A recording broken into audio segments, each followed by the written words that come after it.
Yo.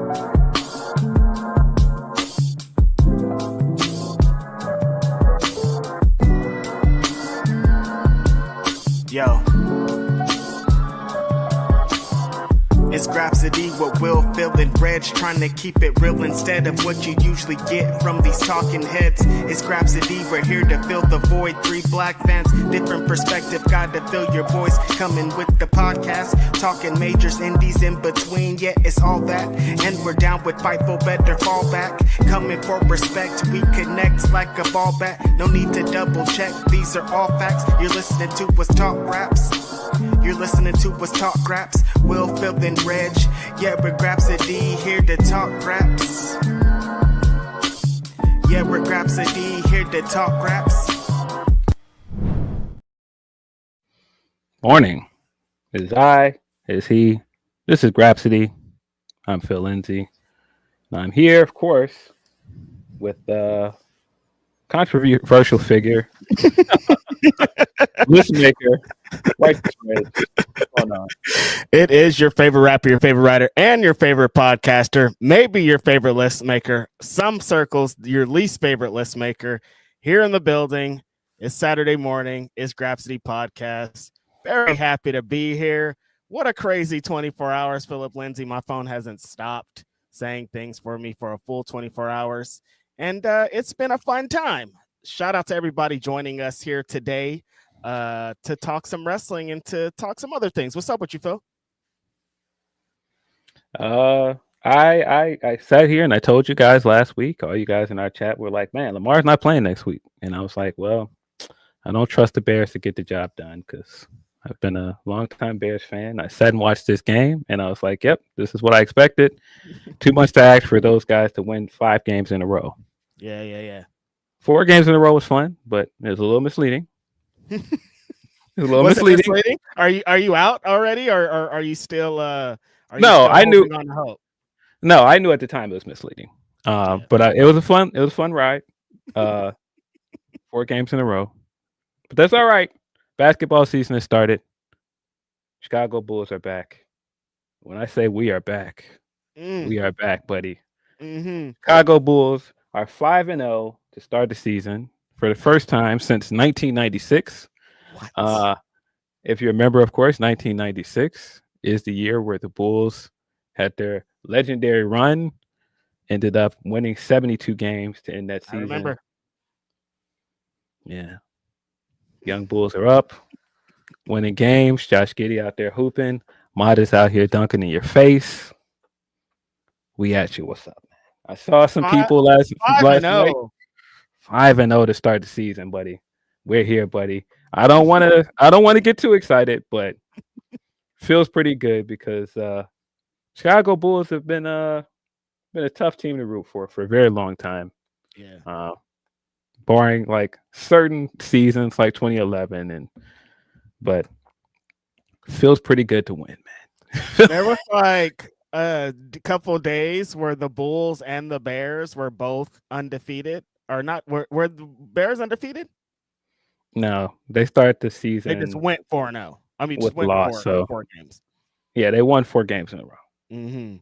There was a time when my friend was riding a nice wave. You know, Chicago Bears were not disappointing as I've seen him for the last number of years. And the Bulls, I don't know what's in the water over there. What's up with them? If they're just young and hungry and what you would want out of a team at this point, because what's going on over there? Yeah, young team playing really well. Young Vucevic playing well. Well, Vucevic isn't that young, but you can tell. It's so funny because you can tell when a center likes a point guard that gets them the ball. And Josh Giddey been getting that guy the ball. He seems pretty happy, man. I don't think he was that happy playing before, man. There's a lot of ISO ball, but they're playing a lot of team ball. It seems like they've got a lot of chemistry between these young guys. Feels good, man. Looks like those guys are having fun playing. It doesn't feel like it's as much of a slog to get to wins. And they've got all these wins without even Kobe White on the court. Feels pretty good, man. Shout out to the Chicago Bulls. I'm also feeling pretty good about this basketball season so far. The Golden State Warriors are 4-2 currently at the moment, sitting pretty okay up there on the West.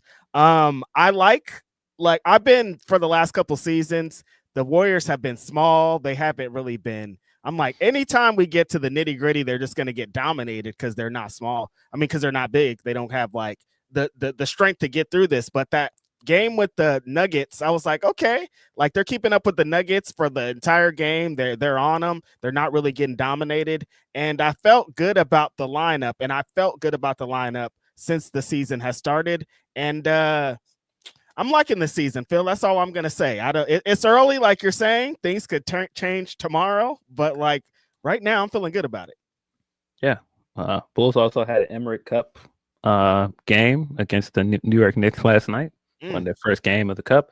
I still don't think that the NBA Cup really matters, but I don't know. Still, what's the wrestling equivalent of the NBA Cup? I don't know. Fucking the Giant tournament. Like, oh, this doesn't matter. I know people want it to matter, but it don't really matter. Perfect description off the bat. Andre the Giant tournament. They're just standing up like, yeah. Yeah, they tried to fool us. You know, Bulls were the Lakers were standing next to the trophy the first year. LeBron was doing the Andre the Giant pose. It's like, no, I'm not buying it, man. I'm not buying it. This tournament don't mean nothing. They try to fool us, Phil. They're like, if we put LeBron right there, it'll be great. Everybody will be in. They'll all buy it. And it's like, no, we're good. We don't like. It's if it's competitive or whatever and adds a little extra, that's great. But like, it doesn't really mean anything. No, and it's so early in the season too. It definitely don't mean nothing. It don't mean nothing. I mean, the games are usually fun, but it don't really mean nothing.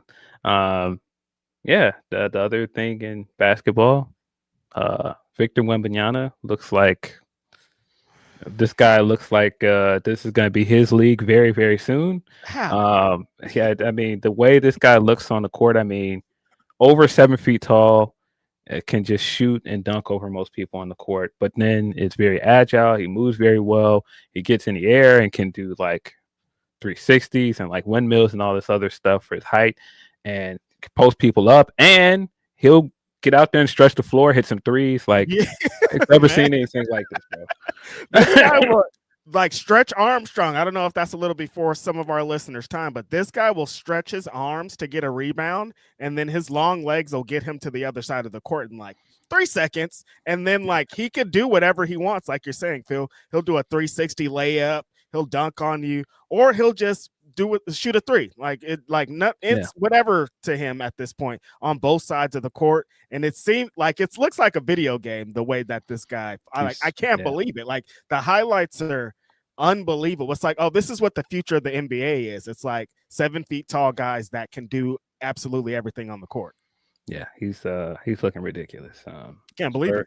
Spurs are still looking good, but I believe Spurs are 5-0 too. Oh, okay. Correct me, chat, if I'm wrong, but I believe they're 5-0.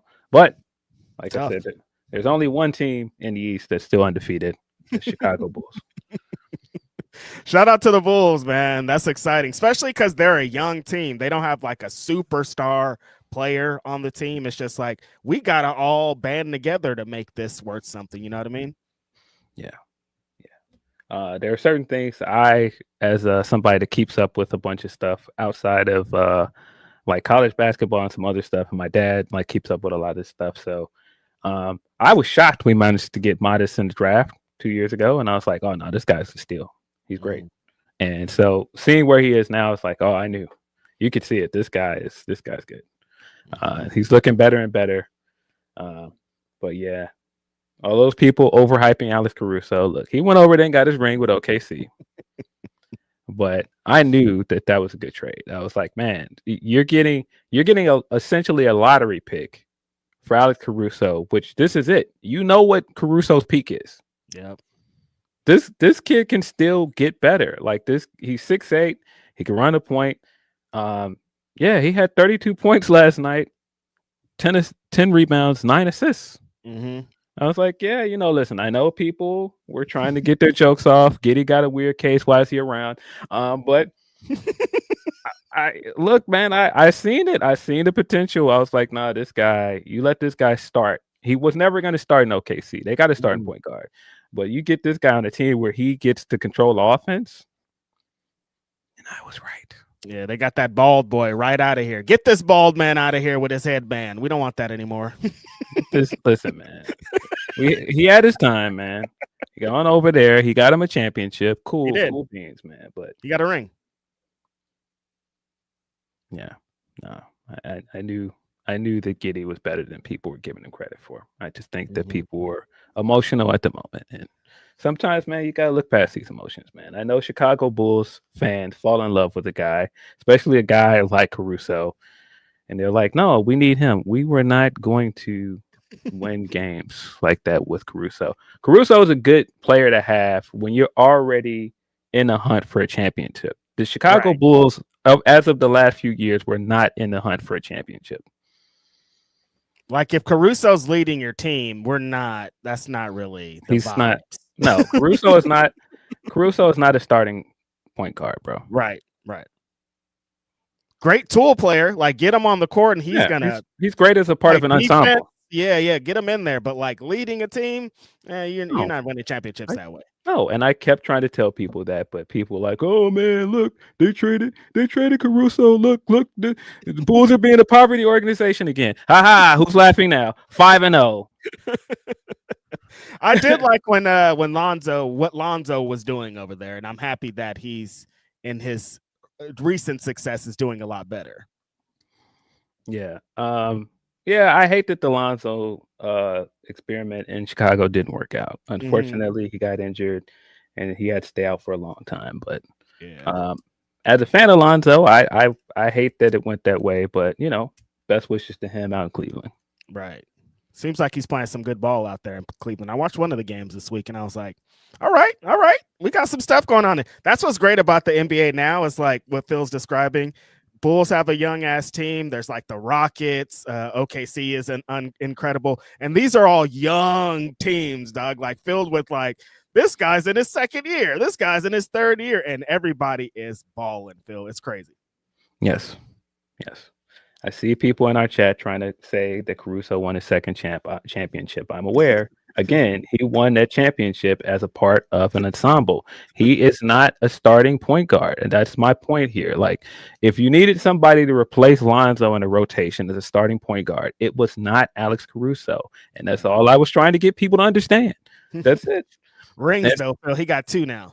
It's cool. He got his 2 rings. This is not me trying to dunk on Caruso. I just think that people have overhyped Caruso for what he can give to a team like the Bulls that's rebuilding. Totally. Yeah. That's it.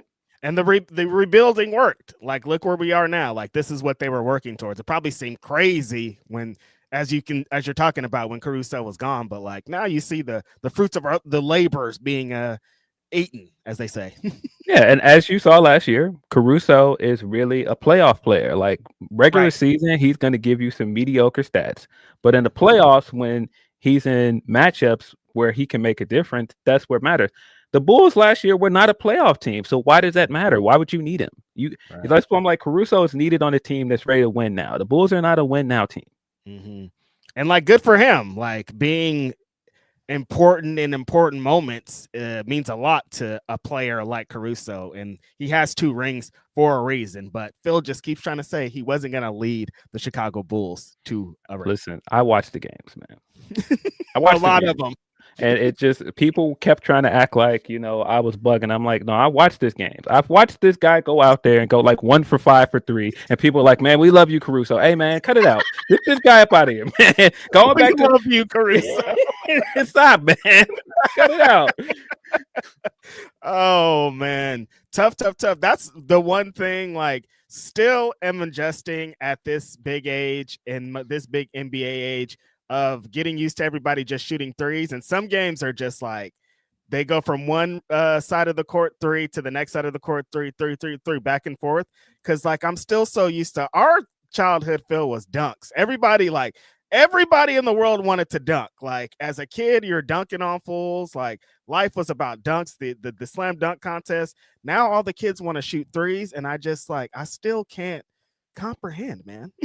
Yeah, like we just said, Wembanyama. He's exactly shooting threes too. Everybody shooting threes. That's just like if he was shooting threes in '94, they would be yelling at him. Like he would be being berated every day at basketball practice. But instead, they're like, do you do it all, brother? Yeah. Glad that basketball is back. Glad to have something else to watch. Very exciting.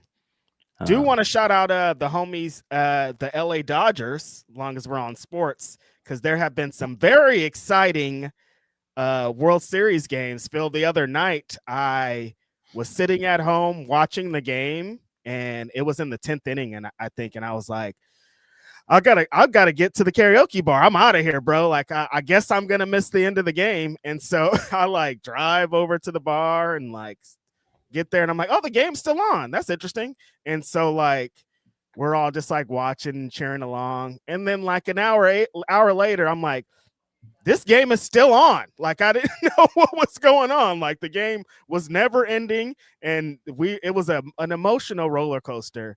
And the Toronto Blue Jays have been in this game. I thought they were going to end it last night. I thought it was over, but somebody saying in the chats already, the Drake curse might be on, Philip Lindsey. Yeah, Drake was acting like it was over. He was up there with his big gaudy Toronto sports chain, and I'm sure he was making some bets. And definitely making bets. All of a sudden, this turned around.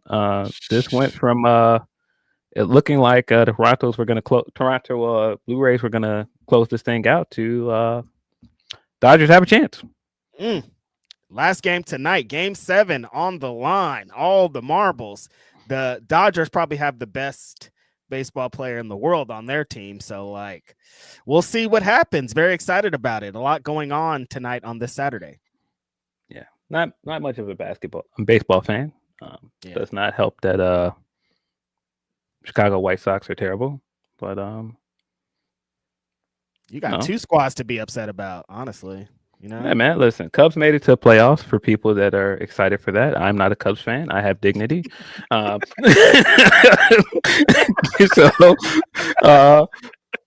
Shots fired at them Cubbies.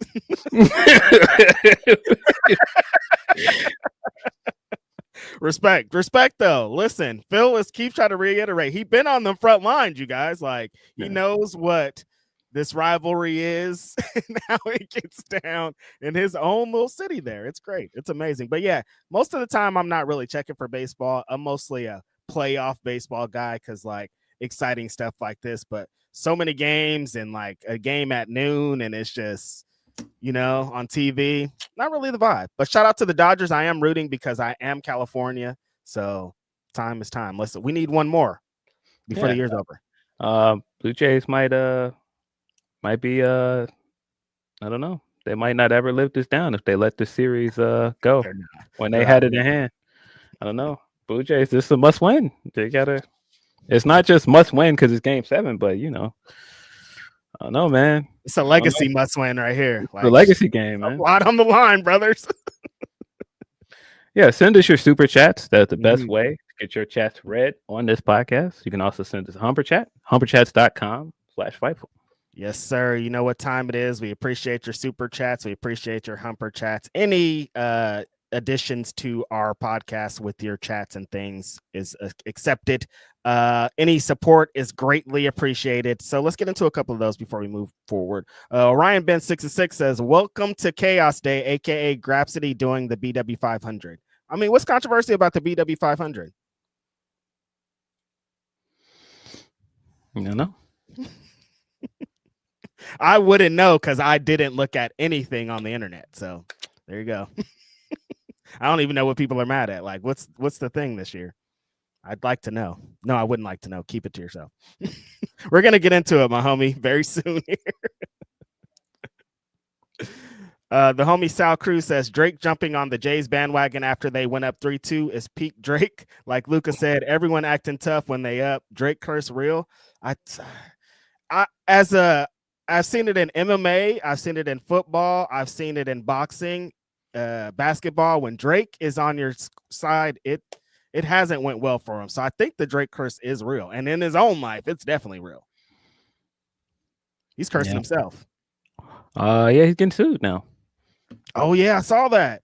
Yeah. A lot of litigation out there. Oh, my God. The tables have turned, Philip Lindsey. A lot of litigation out there. Cameron suing J. Cole as well. Oh, yeah. How do you feel? I don't know what to make of that. I still don't feel know like either. that's This is a head scratcher. I've been off when I saw the thing. I read a little bit and I was like, oh, I don't know.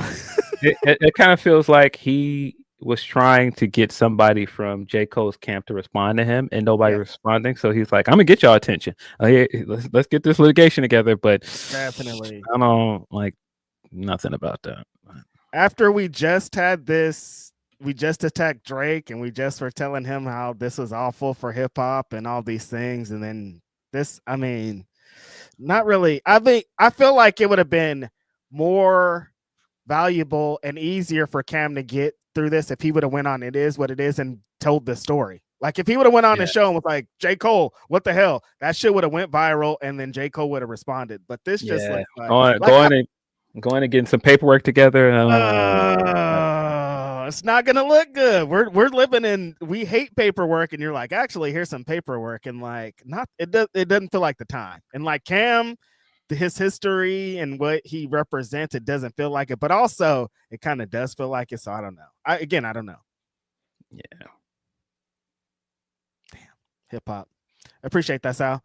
Van Twin Blade, the homie says, Tootie and Trish are 92 and 93 and need to be a tag team. I saw them fight at Glory Pro a few years back, and the chemistry was chef kiss. Interesting. Yeah, we're going to get into it, Van Twin Blade.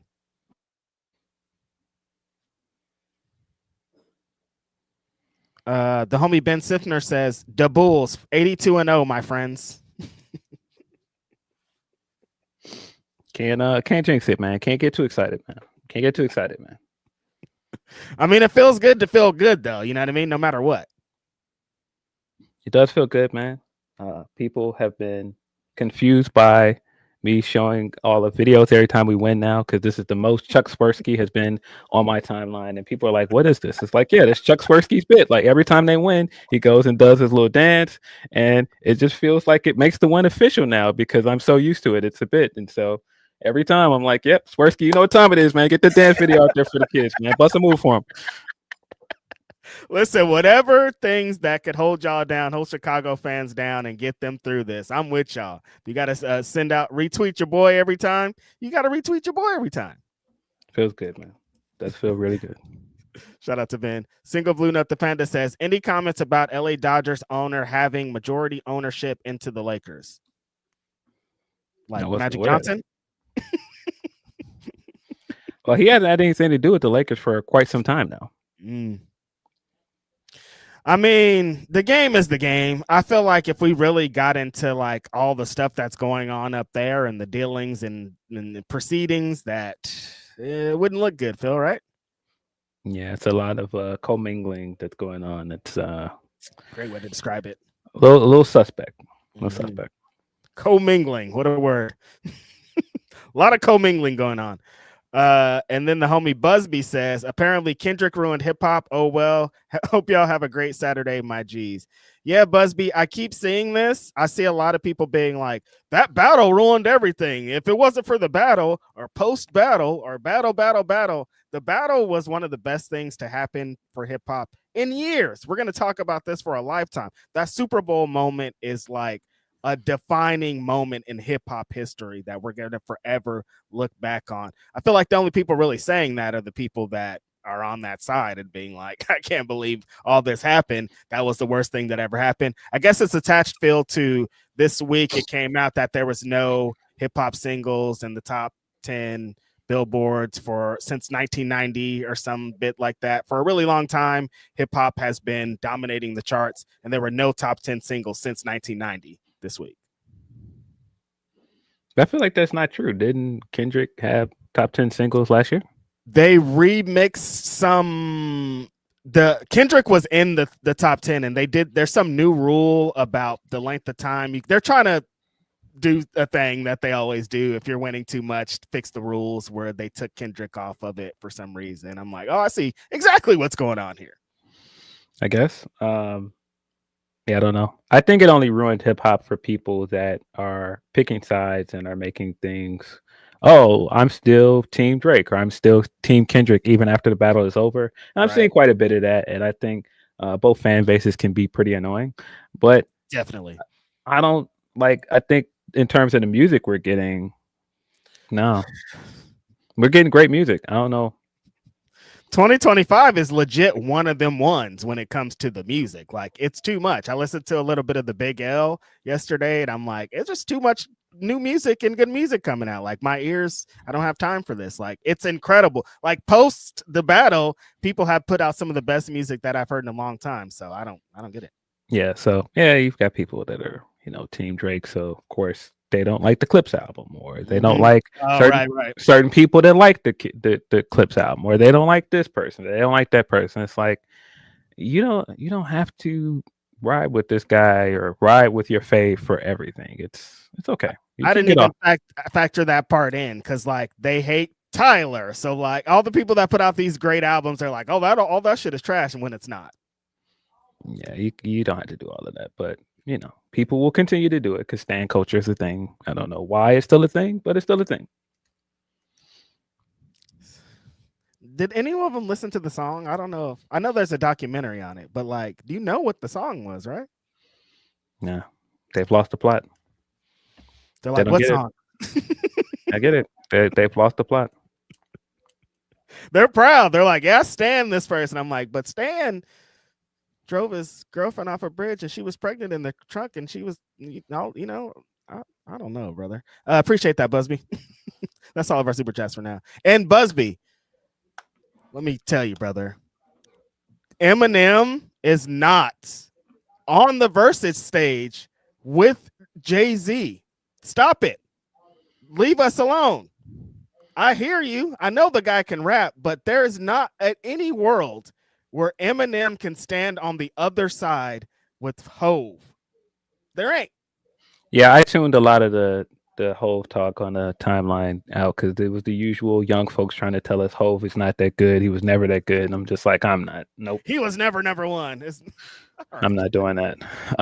But I can't believe we're still having versus debates in 2025. Like, That's kind of weird. I mean, hey, great moment for Cash Money and No Limit, man. I was saying in our group chat how good it felt to see Mia X healthy and looking good, still rapping like herself. I don't think people give her a lot of credit that she deserves as a female rapper, and it just felt good to see her up on that stage and looking good. She just had like a cancer scare recently as well. So, man, salute to her. 55 years old, still looks great. Amazing. That was awesome. It's awesome to see a lot of people up there on stage. Very glaring some of the people that were missing because to me, you can't do anything No Limit without Mystical, and of course, we can't talk about Mystical for specific reasons. And the other funny thing that I thought here, so important to No Limit though, super important, MVP, super important. But yeah, when you talk about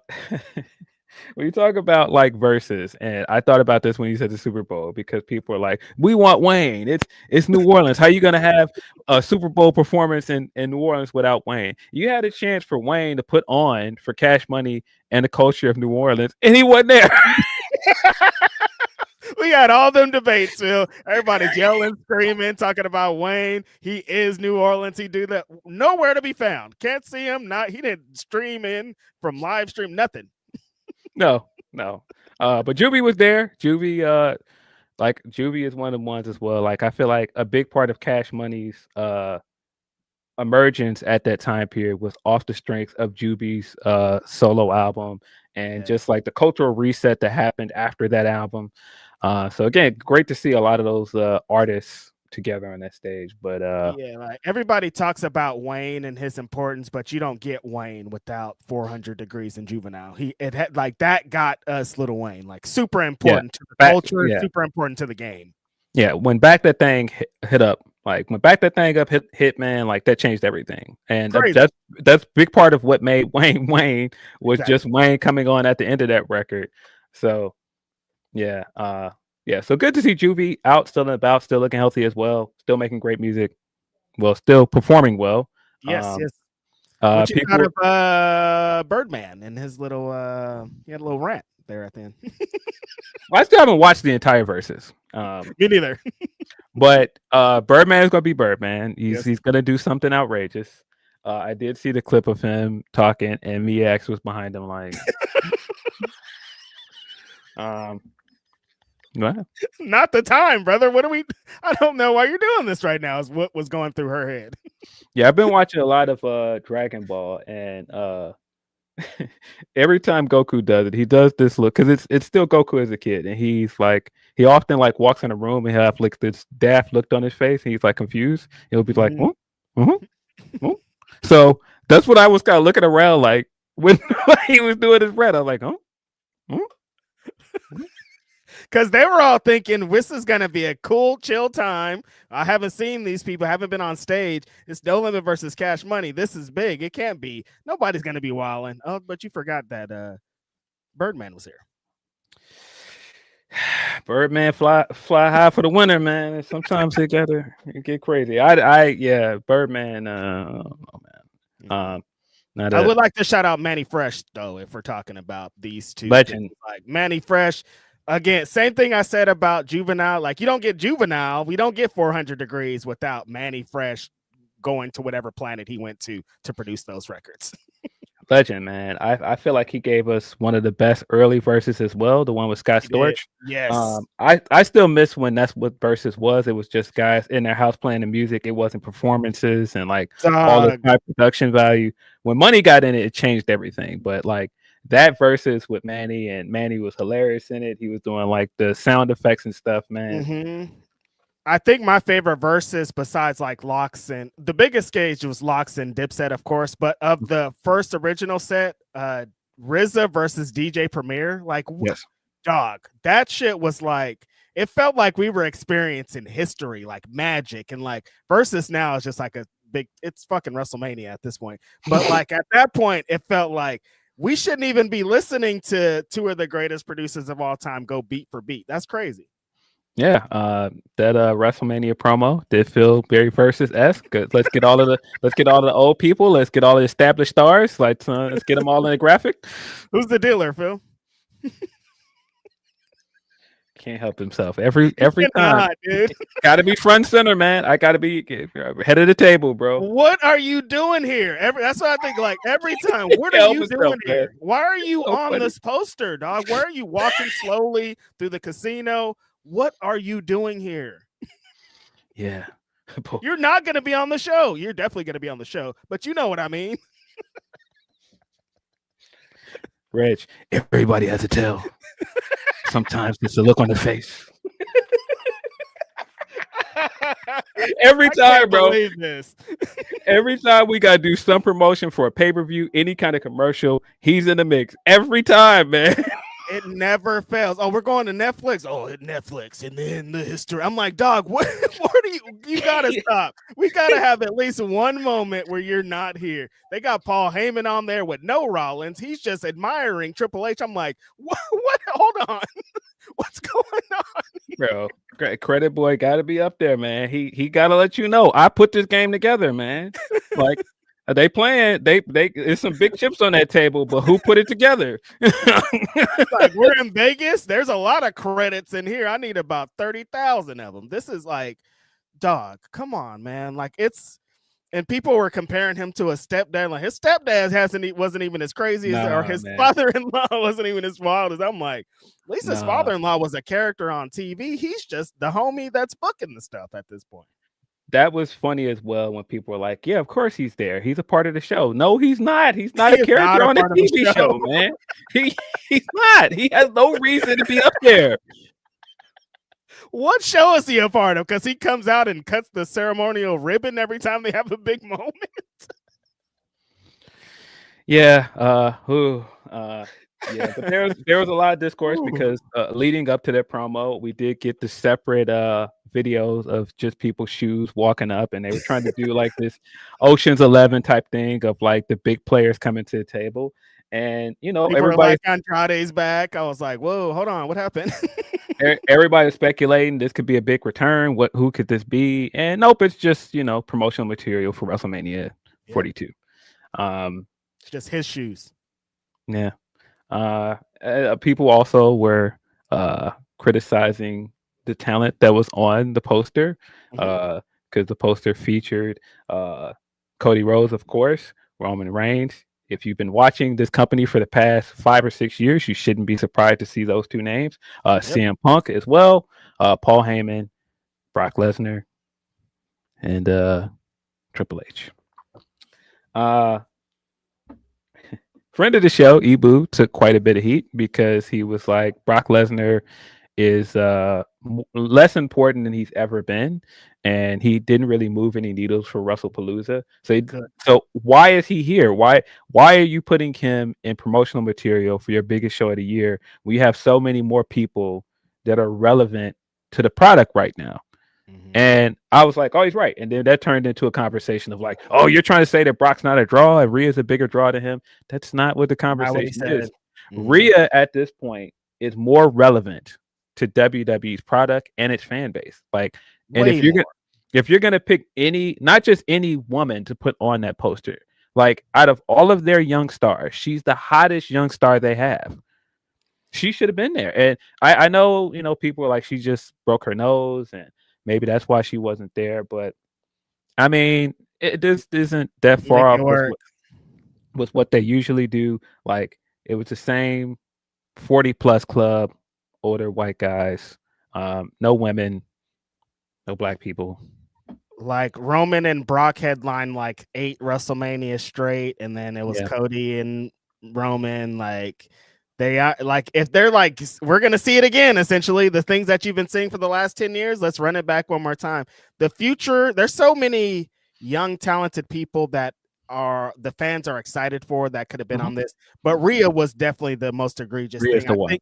I think back to that tweet the other week that was just a picture of her, and it had like 50 million views or something, and like the Drake thing, and a lot of people were saying that she's not relevant outside wrestling, and I'm like, that's not true at all. I mean, not true. We just talked about Drake. Drake just mentioned her in an interview earlier this year. There's that picture of Jalen Brunson coming into the game, and he had the Rhea Ripley shirt on. Like, no, she is absolutely relevant outside of the wrestling bubble. Definitely one of the top 5 most searched WWE wrestlers, if I remember correctly. Like, there's plenty of like numbers and stuff that support like her for what is the word, virality. I'm about to mess this word all up, but I think it's virality. And yeah, I didn't quite understand people trying to say, well, Brock is a bigger draw. Of course Brock is a bigger draw. He's been a star longer than she was. He was used to sell pay-per-views longer than her. She hasn't been given the same opportunities to sell pay-per-views that Brock has. So I don't really understand the conversation. And like I said, I don't think Ibu's point was ever that Rhea is a bigger draw than Brock. I just think he means right now, like, out of your hottest big stars, Brock is not one of them right now. Brock is about to be 50 soon. You got to move on and push some younger stars.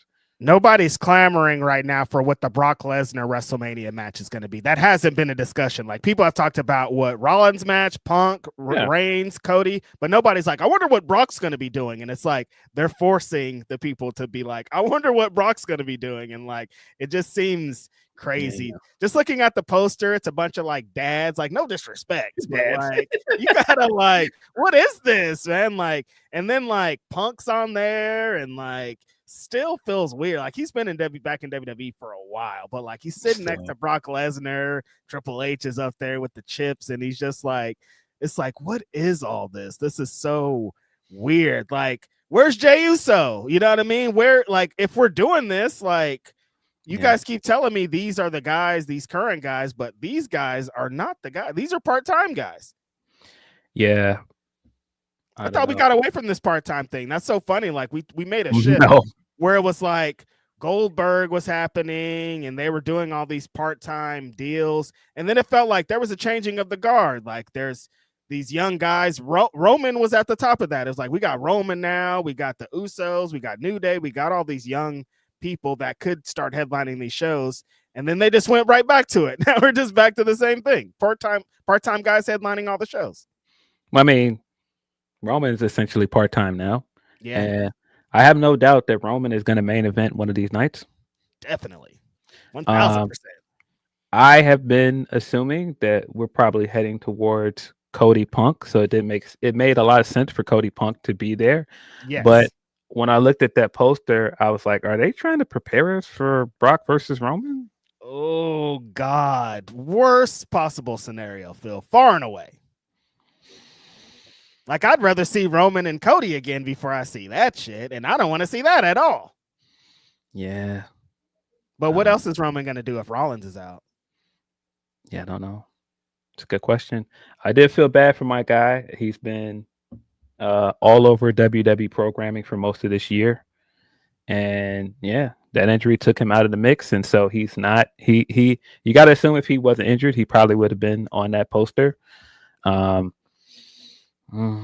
he wouldn't have been, it should have been a thing. But I could assume he'd be in Brock Lesnar's place, right?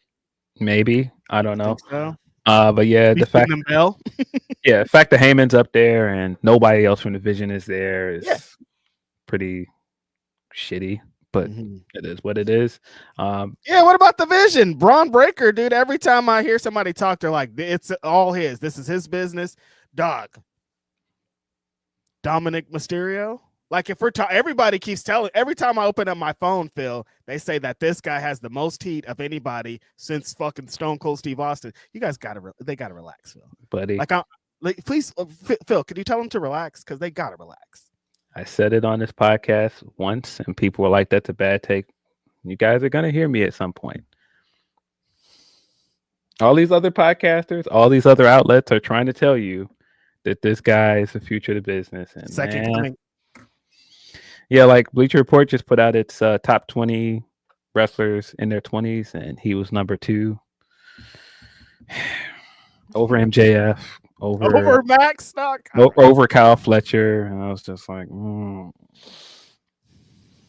because when he came out at AAA, he was like Stone Cold Steve Austin. That's what Meltzer said. The Dom hype is getting pretty annoying. It's I get it, man. He's in a good place, but like, yeah, it's getting pretty annoying. It's like, do your thing, but this hype that people are just like, he's got to be the next world champion, all these other things. It's like, all right, man, let's wrap this up, man. Please, let's say it, Phil. I don't want to be a hater. I'm definitely a big hater, but like, we gotta chill. Like, generational hater. Generational hater, definitely. It's been called that. That's gonna be my shirt. I hear y'all, you guys. Like, I see the pops. I understand what's going on, but let's reel it a little bit. Let's reel it back just a little bit. I don't want to go on my rant about it because I saw it last night, and I saw a clip from a podcast, and then I saw he's number 2 on this list, and I was just like, all right, okay, come on, let's stop this. Stop this right now. Stop this right now. But like, over Braun, like, if we're going to which 2 of these guys are you putting? I'm like, I would say Braun Breaker, but everybody's like, no, it's Dom. And I'm like, okay, I hear. Maybe, look, maybe Dom is over. Dom is over. Nobody is denying that, but that's just, I don't know, man. I mean, Rey Mysterio has to be feeling really good because for a while there, I was like, oh, this kid is not going to make it. You guys, I don't know about this. And he really changed that all the way up. Rey Mysterio got his Lonzo Ball technique off. Like, he went in there and was like, yeah, I'll sign a new contract. Man, you got to bring my son in. Facts. What about my son, though? And we need a WrestleMania match. That's the only way I'm going to do it. He played the long game here, and this worked out. This worked out for his son, man. Happy for him. Right. I think that's awesome. But, yeah, some of this talk about Dom is kind of crazy. It's kind of crazy. But, yeah, it just to get out of this poster debacle, the poster discourse. Postergate. Which I did not expect to be a thing. We do have Saturday night main event tonight. Might as well run through this card real quick. It's only 4 matches. And hold on. I had it in front of me. I don't have it in front of me now. Where is it? I had the card up. It's a quick one, that's for sure. But that's what they do these days. Yeah, it's a sprint. Quick sprint. With a bunch of little deals in the middle of it. Yeah, 4 big championship matches. They're trying to sell us on all of these matches can go either way. I don't know that I believe that. Good trick. Yes, the Saturday night's main event will be taking place at the Delta Center, Salt Lake City, Utah. You can't watch it on Peacock. not ESPN. Don't get confused. It's still NBC product. Mm-hmm. But yeah, there are 4 matches. Like I said, we've got the Intercontinental Champion Dominic Mysterio defending his belt against Penta and Rusev. Dominic has been basically doing all of the shenanigans in the world to stay away from these guys trying to hold on to this belt. I don't know if this is where he drops the belt, though. I know that putting him in a triple threat match, that means you're putting him in a spot where he doesn't have to be pinned. So this could go either way. So like I said, all 4 of these matches, they're trying to push this idea. Hey, anything can happen. I don't think Dom is going to lose, though. I do think definitely not going to do my least favorite finish in the world, where one of the Penta's going to hit Rusev with his move, and then Dom's going to run in, push him out the ring, and pin Rusev. I definitely bet they're not going to do that at all. Can't. No way they would. Yeah. Yeah, Penta's another guy that's very, very popular right now, but it kind of feels like Penta's where Andrade was last year in the Mello feud, where he's hovering around the title picture, but they won't just give him the big win.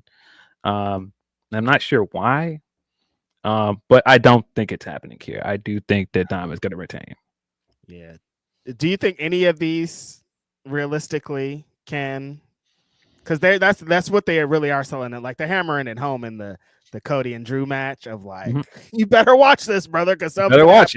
Anything can happen. With 4 title matches, one of them at least, right?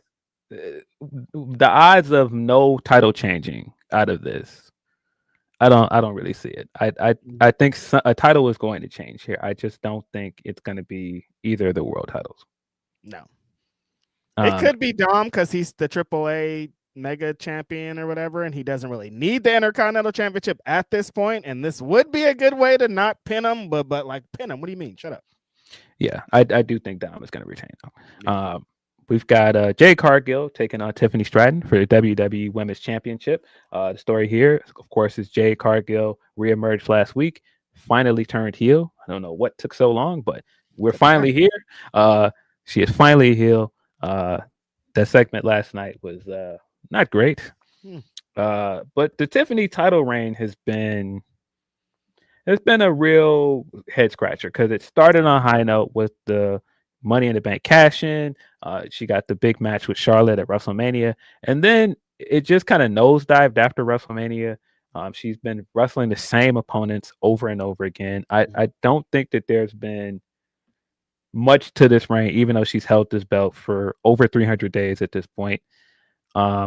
It's been surprising how underwhelming it's been. Yeah, I don't really get it because Tiffany is great. I do think that she isn't as good as a babyface. I think she's better as a heel. Definitely. But I can't quite figure out what is the booking move with her as champion. I don't know why they decided like, yep, we're gonna just stick to Nia and Jade matches back to back to back. That was definitely a choice. And the it kept flipping between like people wanted to cheer Tiffany who she was against, and then people wanted to boo her sometimes who she was against. So like the fans weren't really like, she has a character, but like her championship status wasn't super defined because they didn't want to stick to a real thing. Like you can't define a match that was a thing or a promo. It's all just kind of like when she got into something, they'd be like, and then here's Nia, she's back, and it's like, oh, okay. Yeah. She's only off the top of my head lost the Stephanie Vaquera match this year at Crown Jewel. So she's been booked very strong, but this title reign has been a bit underwhelming. Right. Of course, they're also pushing that she injured her knee coming into this match, but she took the match anyway because she wants to be a valiant fighting champion, which leads me to believe that Jade is going to win. It's not just, Tiffany's dealing with the knee injury and Jade coming in after a heel turn. You've got to justify the heel turn by giving Jade the win. I don't see you finally going with this heel turn after all this time and then just having her lose. Wrestling history shows in this exact situation, the valiant babyface with the championship days before her championship match gets injured. The heel just turned heel. This is a fresh heel that we need to establish to the audience. what they are and what they're going to be, gotta give Jade the win here. I mean, and she's been kind of primed for this win for a while, right? Feel like they've been setting it up. It feels like for a minute, and this feels like the perfect opportunity to do it. If they have Tiffany valiantly come out at the end, I at least move Jade on after that. Like, I don't know what's going on here. That'd be crazy.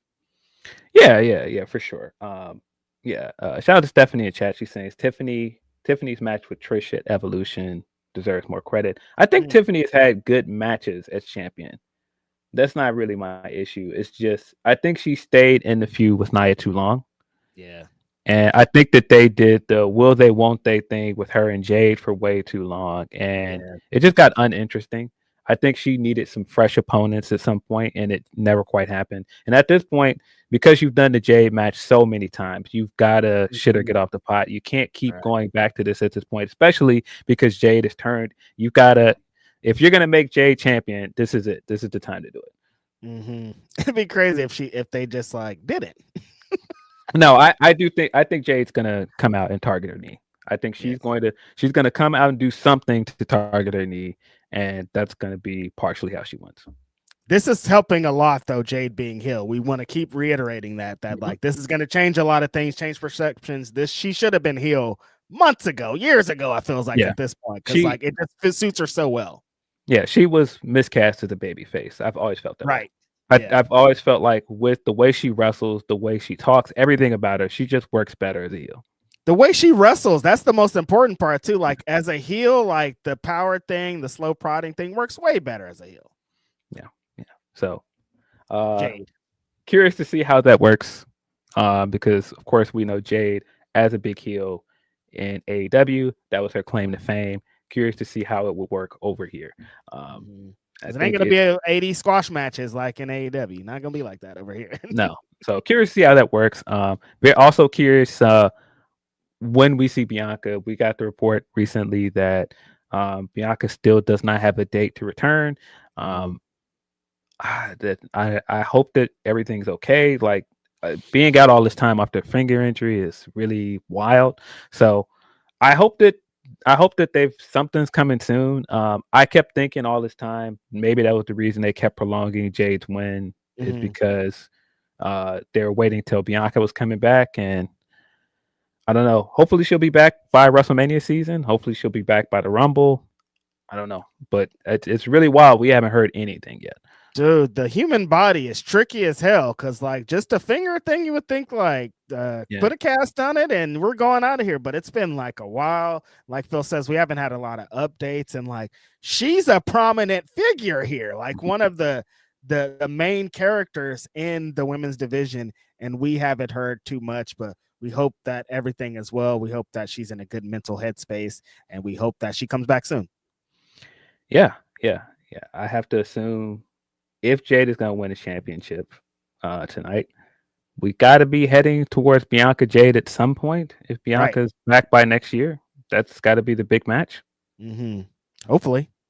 But yeah, we also got Drew McIntyre taking on Cody Rhodes for undisputed WWE Championship. The segment last night was hilarious because it was Cody coming out with his big orange suit, and Drew McIntyre is trying to get under his skin the entire time, trying to goad him into doing all of these things that makes it easier for him to lose his championship. So going into this match, Cody can lose even if there's a disqualification or a count out. And the whole time the Nick Aldis is like, "What are you doing? You can't do this, Cody." He's like, No, I got it. I'm tired of him. He's always enough. You see that video this week? Enough. Cody Rhodes, hella funny. Does this mean that Cody Rhodes is losing his belt, Phil? They're stacking the deck against him. Is this the championship that changes hands on this show tonight? I don't know. I think that they need to give Drew something. He needs a big win because Drew has been kind of like floundering. I mean, I would like for Drew to win. I don't think Cody loses anything by going away for a bit and coming back at all. And having Drew with that championship for a little bit, I think that could be good. WWE desperately needs to shake up things because it's been a lot of the same. A lot of stuff has been pretty predictable as well. And so I think this would be a good move for them to give Drew the win and at least at least let him hold it until next and for a few weeks, few months, whatever. To the Rumble, something like that. Like Something I like think that. I think that can help. For his legacy and what's been going on post the CM Punk stuff, because people love the CM Punk feed. Like people bring up the Hell in the Cell match all the time. Like the momentum they didn't continue the momentum after that. And every time somebody talks about championships and things going on in the future, they always bring up Drew McIntyre. If any time this wouldn't hurt the Rumble, or he could go into the Rumble, Mania plans could stay the same. Nothing would happen to Cody off of losing this. It actually would probably help to add a little energy, a little flavor to what's been going on to not a stale thing, but they just been Cody's been doing his thing. Cody's been world champion. He's been having some great matches throughout the thing, but they need a little change, a little detour in the road. They need to change the pace for sure. I don't know. I still don't know if I believe Cody's gonna lose here. I think I would prefer if Drew picks up the win. Do they care about Saturday night's main event, Phil? I think we'll see today. You know what I mean? Because we got that report from Meltzer, and of course, grain of salt. We don't know how true it is, but apparently that was part of the reason why. Excuse me. They didn't want to give Braun the win here because they didn't feel like Saturday night main event was a big enough stage for Braun's first championship win. And that's why I'm kind of like, you want me to believe that they would make this a spot for CM Punk's title win or to put the title on Drew, but not Braun. Yeah. I don't know how much I believe that. That doesn't really make a lot of sense, and it's only on Peacock. It's not even on the regular NBC today, right? So it's like it's even not less than. It's not on NBC. I think it's just straight up Peacock, ain't it? Wow. Or is that because I thought that's what they moved into post with the ESPN stuff. Oh, interesting. And it's going to be going head to head with the World Series as well. Oh yeah. It's game 7. Everybody's about to get slaughtered. Yeah. So I think Drew should win, but I just don't. I don't believe quite yet that that's going to happen. Like my personal pick is Drew, but I'm still predicting Cody to retain.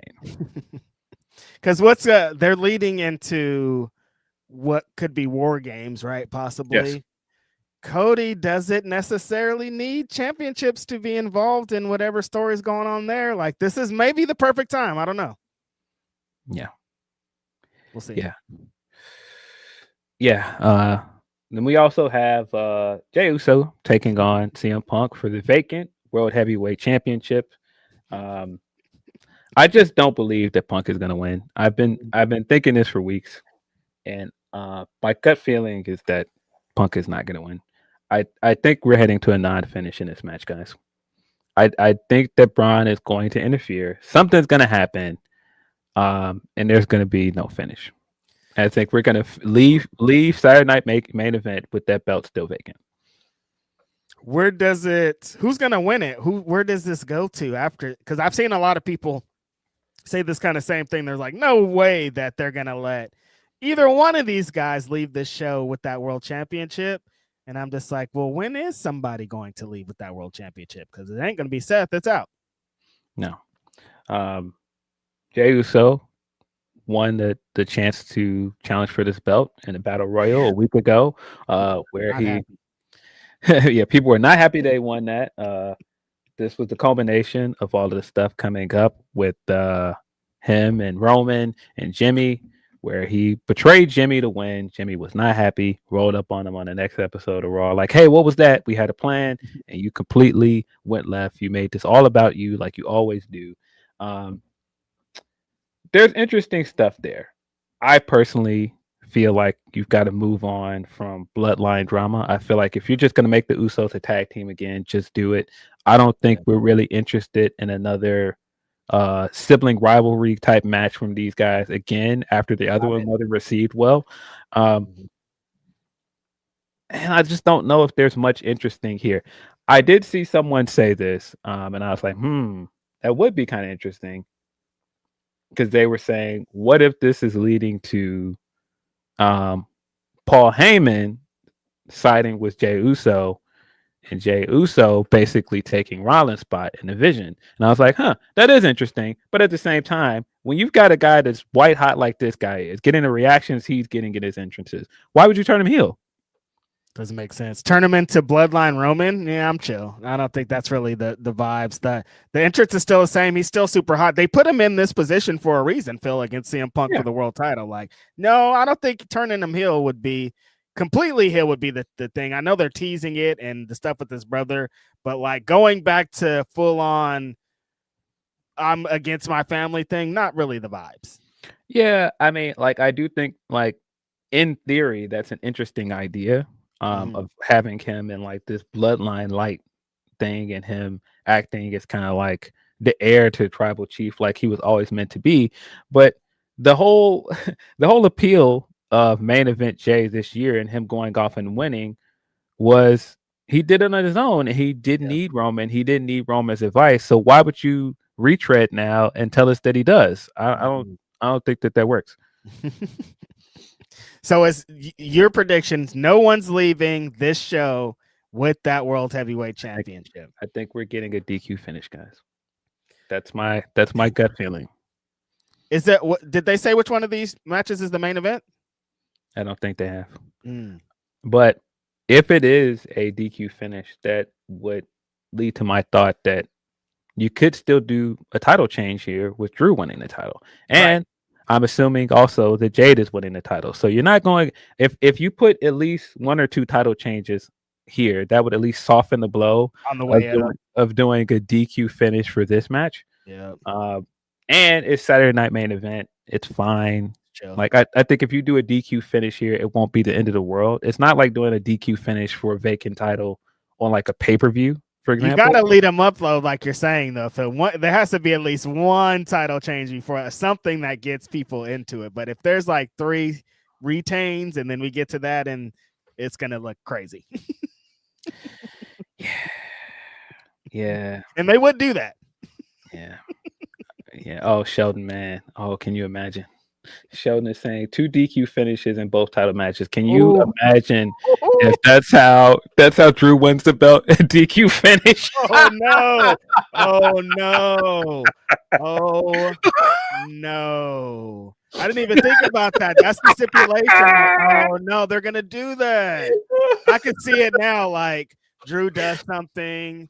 And then he has that, like he smirks, and they're like, and new. Oh God, horrible, so bad. Don't do it. Don't do it. Please don't do it. Bro, he's been doing all of this. He's been copying all of the Punk stuff too. Can you imagine DQ finish? And he's like sitting on a barricade with the belt. And he blows the kiss. Go. No. That sounds way too close to what they could possibly do. No. Yeah, that sounds all bad. But that's Saturday night main event. Easy breezy, 4-match card, all title matches. Again, they're trying to sell us on anything can happen, guys. I don't know. We'll see at the end of the night. I do think we're gonna get at least 2 new champions. Just 50-50, probably, maybe. Nice little easy 2 out of 4. I can see it. Are they going to add anything to this, or is it just going to be a straight through? I know sometimes they'll add a 5th match. I don't think so. I think this is it. I think we're just getting the 4 matches. Michael Jackson. Yeah, then we've got in a few weeks we've got Survivor Series, San Diego, California. Interesting. That's in my home state. It's a big show too. There's been like 30,000 people. Yeah, big show. Well, yeah. Send us your super chats. Let us know what are your predictions for tonight, Saturday night main event, or just send us your other random thoughts on anything else. You can also send us a Humber Chat, humberchats.com/Fightful. Facts. Let's get into a few more of these super chats because we got a couple more. Ben Sifner says, great job on Busted Open today, Reg. Oh, shout out to you for listening to that. I'm glad Tommy was on today because he's the only one in the crew who thinks you're entitled to your own opinion. Yeah, man. Yeah. It's been interesting watching Tommy Dreamer for the last year or so. He's been just like, nah, I'm cool with anybody having their own opinion. Like, Interesting. No, but it was great talking to Tommy Dreamer. Like I said, Legend. On Twitter, if 13-year-old Reg knew I was talking to Tommy Dreamer about wrestling, he would think like that was the coolest thing in the world. So like, shout out to that. That was awesome. But like, I would have totally liked to do this with Mark Henry too. Like that would have been cool. Yeah. So yeah, again, we're gonna get into it very soon. Busby says, hot take: Johnny Gargano stock has plummeted since he re-signed to WWE. In hindsight, he should have went to AEW. Oh, that's a pretty hot take, Phil. How you feel about that one? I don't think the first half of it is a hot take. His stock has absolutely plummeted. I don't know if going to AEW would have been the move though. But I don't think the first half of it is a hot take. I don't think he's done anything that great. When you compare it to his NXT run, I don't think he's really been lighting the world on fire. Speaking of Mark Henry, did you see his quote where he said Bianca Belair is the best heel in NXT ever? And I was just like, I did see that. Over Tommaso Ciampa? Over Tommaso, yeah. Over Kevin Owens? Samoa Joe?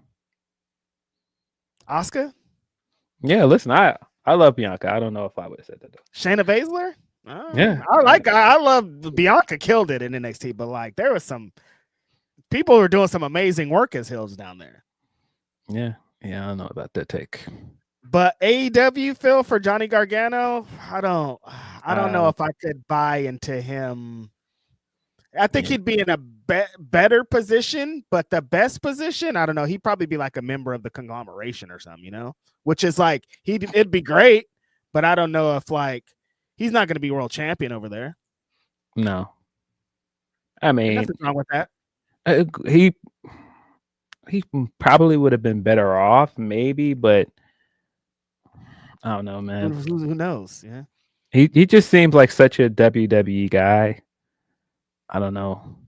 Wife is there, like all the things lead to staying in WWE. But like, also Busby, I do also hear you because like you just never know. Like he is one of those wrestlers that could catch on and catch fire and like turn everything around. So you just never know. Like he could have went to AEW and cooked.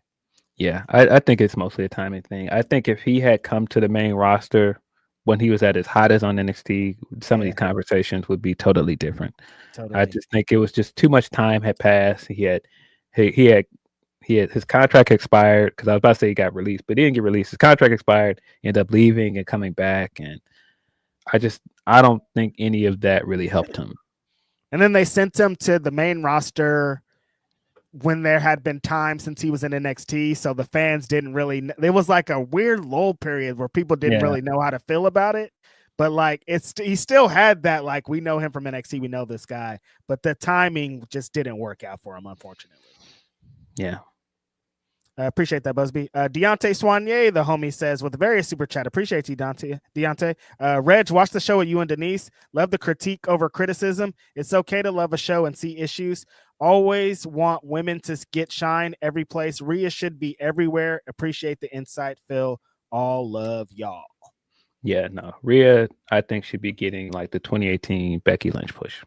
Definitely. Like, I don't even it's funny because I guess it was happening, and there was a time where like she was on top of the world, but I just thought it was not going to end so quickly. Not saying that it's in. She's still very over. She's still one of the top people in the entire company, but you would just think it would be more. Absolutely. Oh man, Money Mark. I forgot about that. I completely forgot Gargano was in that Corbin feud. Oh man, I forgot. Oh no, yeah. I completely forgot about that. That was not good. Oh, that was awful for him. Bad. Would you have I appreciate that, Deontay. Being on Busted Open Radio is still pretty cool, man. Just like a wrestling show that's on Sirius and everybody's fun. And it's my friend Denise, so like super great, super dope. We're of course gonna get into BWI talk, a BW500 talk very soon. I don't know why I said BWI. When people say BWI, it doesn't offend me, but it's called the BW500. The I people have been doing it for 7 years and adding it in. It is nowhere. Look at the graphic. There's no BWI on the graphic, but I'm gonna let y'all cook. I'm gonna let y'all live. No, you gotta do your thing every year now and go. There's no I in BW500. Ah.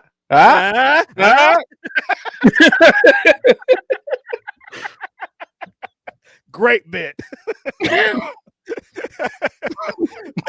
Great bit. Fuck out of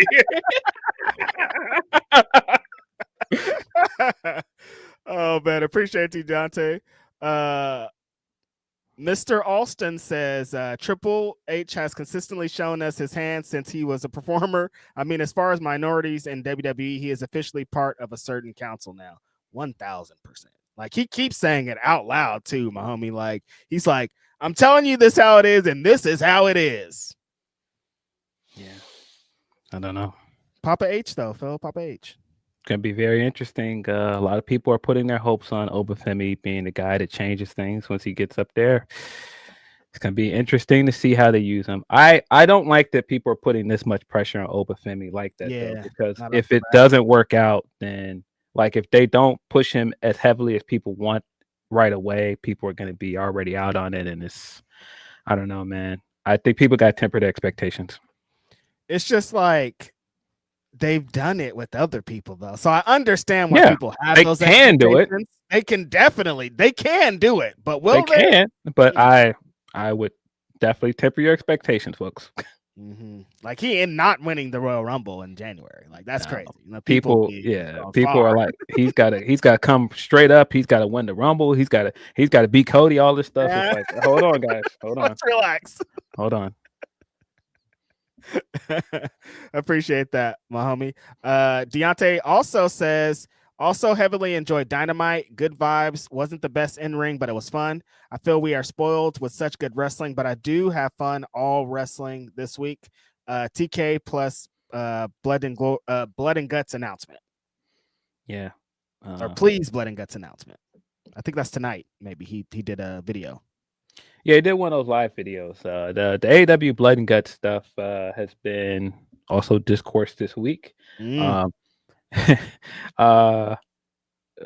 into this week, we already knew that we were getting a women's Blood and Guts match because Jamie Hayter had challenged the Triangle of Madness weeks ago, almost a month ago at this point. I assumed after that we would start seeing the teams come together. We get more advancement. Yeah, people were mad at you this week. That's right. They were yelling at you about this. That's right. Were people yelling at me? I didn't see it, but no. But yeah, I thought we would get more advancements coming out of that, and I thought we would at least get a graphic by now, and we hadn't. And so to see the men's Blood and Guts match come together so quickly, it was incredibly glaring. It was like, well, wait a minute. Why couldn't you do the same thing with the women, especially when Jamie Hayter has already made the challenge? And then, the usual deflects started happening. Oh, well, the ticket sales or injuries and all this other stuff. And it's like, but it's been weeks. You could have made an announcement weeks ago. You could have made the announcement when she made the announcement. Be like, it's going to be me and me and me and me, just like you did with the men's. I don't understand. Like, we saw it. Yeah. I didn't really get that. But yeah, the conglomeration is teaming up with Darby Allin against the Death Riders.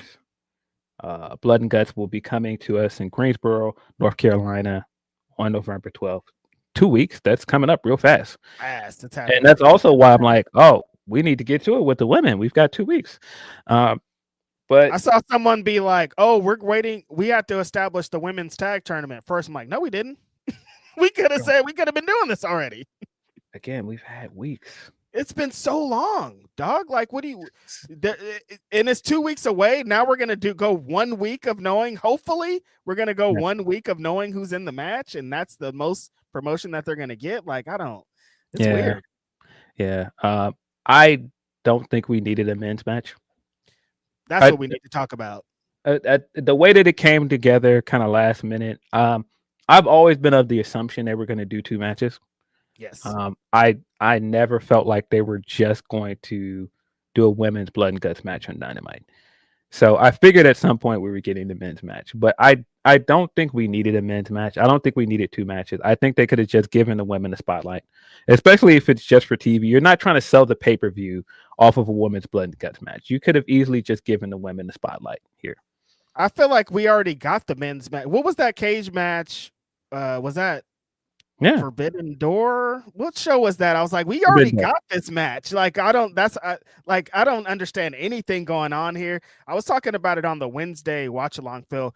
I hate when wrestling gets to it's this month, we have to do it's October, we gotta do Hell in the Cell. It's January, we blah blah blah. Like, it used to be a feud is a blood feud. It's white hot. You gotta do something to separate these guys, and Blood and Guts is the way. Like, Blood and Guts, it was just like, we're doing Blood and Guts, so we have to do a men's one. And it's like, the heat's not there. All the stuff that's needed for this Blood and Guts is not working on the men's side. For the women's, it's definitely all the vibes you would want for the Blood and Guts. So I don't understand why it's being muddied up with the men's match. Yeah. Especially because like you said, we've already done a lights out steel cage match of Forbidden Door. Then we had the I Quit match already at the last pay-per-view, Wrestle Dream. So why are we still doing Darby Death Rider stuff? Like, right. I don't think we necessarily needed a Blood and Guts match to do that. I do think we're gonna get more of the build to the mutiny against Mox, because we've been getting more and more seeds planted throughout the weeks for that. And I do think something's going to happen in a Blood and Guts match that is going to be the turning point for that. Right. But at least for my personal taste, I don't think the men needed a Blood and Guts match. They didn't need the match to get to the moment that we're going to get to. They could have got to it in a different way. Yeah. They were already working towards that anyway. And then, like I said, you've done an I Quit match. Why are you adding Darby back? Like, I would feel like the I Quit match is the end of the Darby Death Rider stuff. Like, I wish that at least if you were going to do this, maybe you should have done the I Quit match after the Blood and Guts match. Right. Yeah. I Quit feels like that's it. Like, we've settled this as men. You're done. Yeah. But I mean, the only thing I can think of is that they've been pushing this idea of Mox ever since the I Quit match, really since the Hangman match, of showing, insecurities and, being cowardly. So the I Quit match is the next, drop in the bucket to push that idea. I get it. But I don't know. I think especially with where the women are, and, people have been demanding advancements for the women, and you had such a good thing going with Queen Nominata and Jamie Hayter versus the Triangle of Madness, and I think you could have continued to build on that and just made this a women's match. And Phil, there's another little birdie elephant in the room looming. You think they're gonna do 2 Blood and Guts matches on one Dynamite? No. So what does that mean? I think the women are gonna end up on Collision. Are people gonna like that? No. People are going to be upset. It doesn't look good. That's all. No, but that's what I'm saying. I've always been kind of the assumption, if you're going to do both, the men's match is going to just end up getting the bulk of the presentation, and the women are going to be pushed over here.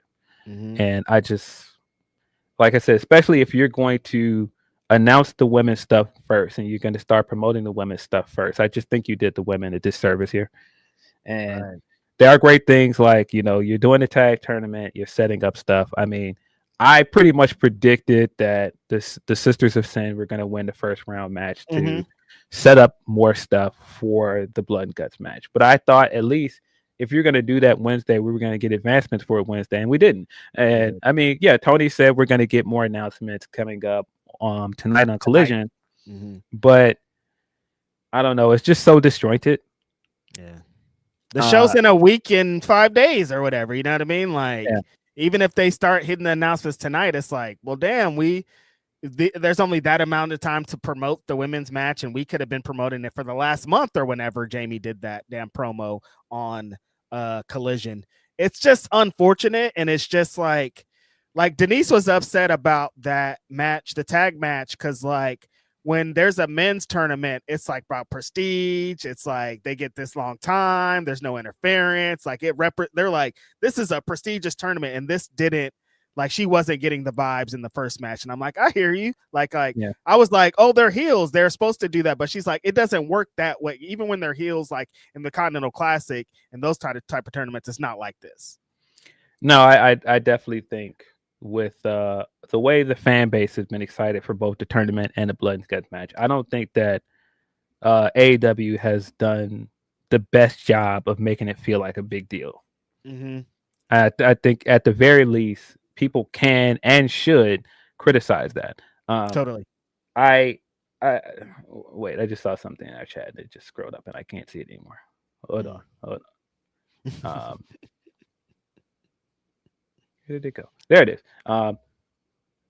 Game Changers TV say Tony said that women's match is happening on Wednesday. I think he said Blood and Guts on Wednesday. I think he said Blood and Guts. Blood and Guts is November 12th. I don't think that he officially announced that the women's match is taking place on Wednesday. It's going to take place on Wednesday and be filmed on Wednesday. It's not going to be shown on TV on Wednesday. Yeah.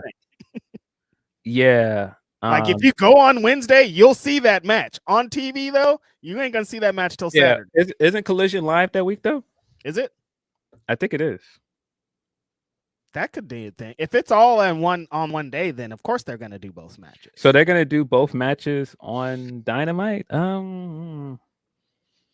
That's even more to my belief that they should have just done a women's match. Because you're trying to now, if you're trying to stuff both matches onto a Dynamite card in 2 hours, I think because we know wrestling, the history of wrestling is the women's time is going to get cut.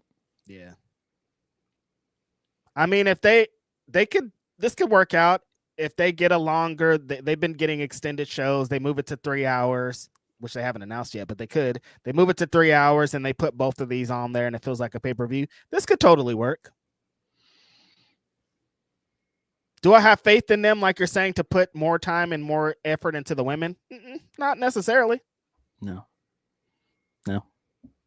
I think you've unnecessarily put yourself in a corner now where you're going to have to try to avoid this just being a 2-match show. Yeah. And it's, I don't know. That's concerning. But people turning it this week into it's the fans' fault was, I hate when we go that route. That's every time. Route. Like, this is on you guys. How is it on us? We're excited about this. Every time. And I thought it was funny because people were like, you guys never put your money where your mouth is. You always talk a good game about supporting women's wrestling, and then you don't do it. And I'm just like, you guys is funny because you're not talking to me. No. Because like I saw like, oh, well, Empower flopped. And I'm like, okay, but I went to Empower. I went and bought a ticket to Empower. I didn't go as media. I went and bought a ticket. Mm-hmm. I went to support the women, like regardless. And like other things like this, where it's just been like, oh no, I'm going to support the women. I'm going to watch this. I'm going to pull it up. I'm going to support the women. I just think that every time something like this happens, and you can criticize AEW's utilization of the women or, the presentation they put behind the women, we can't always start deflecting and going, well, what about this other time when you didn't support? That doesn't matter. Mm-hmm. That is inconsequential to what we're talking about right now. You can say yes, that people should support the women as well, but you can also criticize what this company has done with the women's division. It's fair to do both. Mm-hmm. Yeah, people being like, well, what about that one time nobody watches? Like, we're not talking about that one time. We're talking about this blood and gut match that's happening on November 12th. Yeah. Let's start promoting it. Let's talk about it. This women's tournament. We want there to be prestige behind all these things, and turning it into, it's your fault you didn't buy tickets to the blood and gut show when they announced it. It's not the way to go about this. And like I said on Twitter, I think it's kind of unfair to do women don't draw. Well, you didn't even give the women a chance to draw in this situation, because it's not like you announced what the match was coming into the show. You didn't announce the lineup yet. You didn't give the women a graphic. If the fans know what the match is and they know which women are going to be in there, because that absolutely matters when we talk about who is and isn't a draw. It is. Then yeah, you can't just go, oh, well, you're supposed to go and buy a ticket off the strengths that it's going to be a women's blood and guts match. You wanted it, so go buy a ticket. No, that's not how these things work, man. That's not how this works. Yeah, no, there has to be more involved in it. If they announced the men's blood and guts match and they were like, it's the Dark Order versus the Frat House, like people would be so mad. Like there has to be something involved. We have to know what's in it. We have to know what's going on. There has to be some story. They have been telling the story for a while, but like Collision, there's different bits to it, and it hasn't been like we're focused on who's going to be in this women's blood and guts match. So it's just the effort. It's just how immediately they were like, the men's were like, Blood and Guts, and here's every participant that's in it. Like Within minutes 24 later. hours, it just didn't look good, man. And I mean, I'm sure the injuries played a part into it. Penelope announced this Wednesday that she's going to miss a significant amount of time because she tore her UCL. And that's unfortunate because we talked about this last week. Megan and Penelope were my picks to win the tag tournament. I'm not as sure on Megan winning now. And I feel really bad for Penelope, because this is like the worst timing for that. And that's if you look into it, that's a very dire injury. She could end up missing about a year. It's unfortunate, but even if Penelope being injured changed the lineup, that's one wrestler. That's one thing. I'm like, I like Penelope a lot, but I don't think she would change the whole trajectory of what's going on here. Like, we got to alter every plans because Penelope out. I don't think that's what was going on. Like, that sounds crazy. But yeah, like Phil's saying, she's just one wrestler. Like, we don't have other things in place. Like, oh, we can't talk about it now because Penelope's out. That's what? You're telling me you couldn't announce a lineup and then pivot and change one wrestler out of the lineup within 2 weeks? We've seen the little the graphic of mystery person, or it could be anything. Like, it didn't make sense. No, that didn't make sense. But yeah, I do, like I said, feel very bad for Penelope. Speedy recovery to her. Marina will be taking her place in the tag tournament alongside Megan. How do you feel about that, Phil? I think it works because we've been wanting to see Marina wrestle more. We've been wanting to see her in the mix after the Death Rider stuff. Mox's reaction to it was hilarious. But yeah, it's just unfortunate because they had been building Penelope and Megan up to this point for months, and it just sucks that they really could have won this. Like, Phil predicted that they were going to win, and like Megan, like they were primed to at least make it to the finals or something of that nature. So this is unfortunate timing because, like we talked about last week, Penelope's an AEW original. She's been on the grind, on the hunt, trying to get better, trying to improve, trying to get TV time, and she's done all those things, and she's earned her way into this tournament, and she could have potentially have held those championships. Absolutely worst timing. Speedy recovery to Penelope because she was doing some great work the last couple months. Yeah, extremely underrated as well. I think she's been very consistent for the company since she came back. So yeah, just unfortunate timing. But yeah, I hope that this is worth it. I hope that the women's match delivers next week. I hope that they get the time that they deserve to put together a strong match. We're gonna get some announcements tonight, and yeah, I don't know. My excitement for this Blood and Guts match initially has definitely dropped quite a bit. Yeah. The only saving grace is like the people we kind of are predicting to be in it are going to tear it down. Like if Queen and Jamie are in there and Tekla are in there, like it's going to be some fire. Like I was talking about on Wednesday, Phil, I feel like it's going to be like when WWE does the big Royal Rumble where it's women and men's, and like usually the women's match is better. Like I feel like the women's match is going to be better than the men's Blood and Guts. I hope so. But yeah, based on the storyline, it seems like it's going to be Triangle Madness on one side, and then Queen Aminata, Jamie Hayter, and 3 other baby faces. Who do we think? I have to assume Willow, maybe? Yeah. That's what I was going to say. I'm like, do you add the champions just because it's the first women's Blood and Guts match? Yeah, I don't know. I'm trying to think every other wrestler that has done like the big hardcore style matches for the women. Penelope was made a lot of sense because she was a part of the big tag match that they did. Ty J was in a tag match. Like Stat has been involved in a lot of incredible street fight types matches, but she's the champ, so yeah. Yeah. Then there's people that are out like Thunder Rosa, who's been involved in a bunch of stuff like that. Yeah, Statlander makes a lot of sense, but I don't know that you put Statlander in here now because our main feud is Mercedes.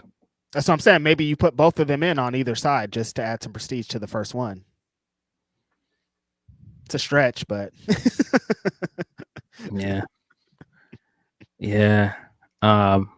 Yeah. See, my thoughts of where they were going with this changed a lot when Statlander won the championship. because So I I'm thought not sure. Willow and Stat were going to be on the team in one of these Yeah. match. Yeah. I guess you could put Willow and Harley in there Yeah. on the babyface side.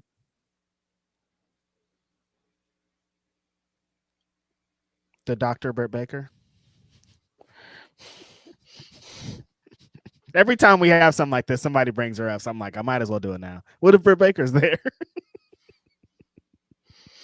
Definitely don't see that happening. I don't see it happening at all. Just randomly on Collision. That's when we get this announcement. And Dr. Britt Baker making her surprise return. Yeah, I can't see it. I don't see that happening. Tony?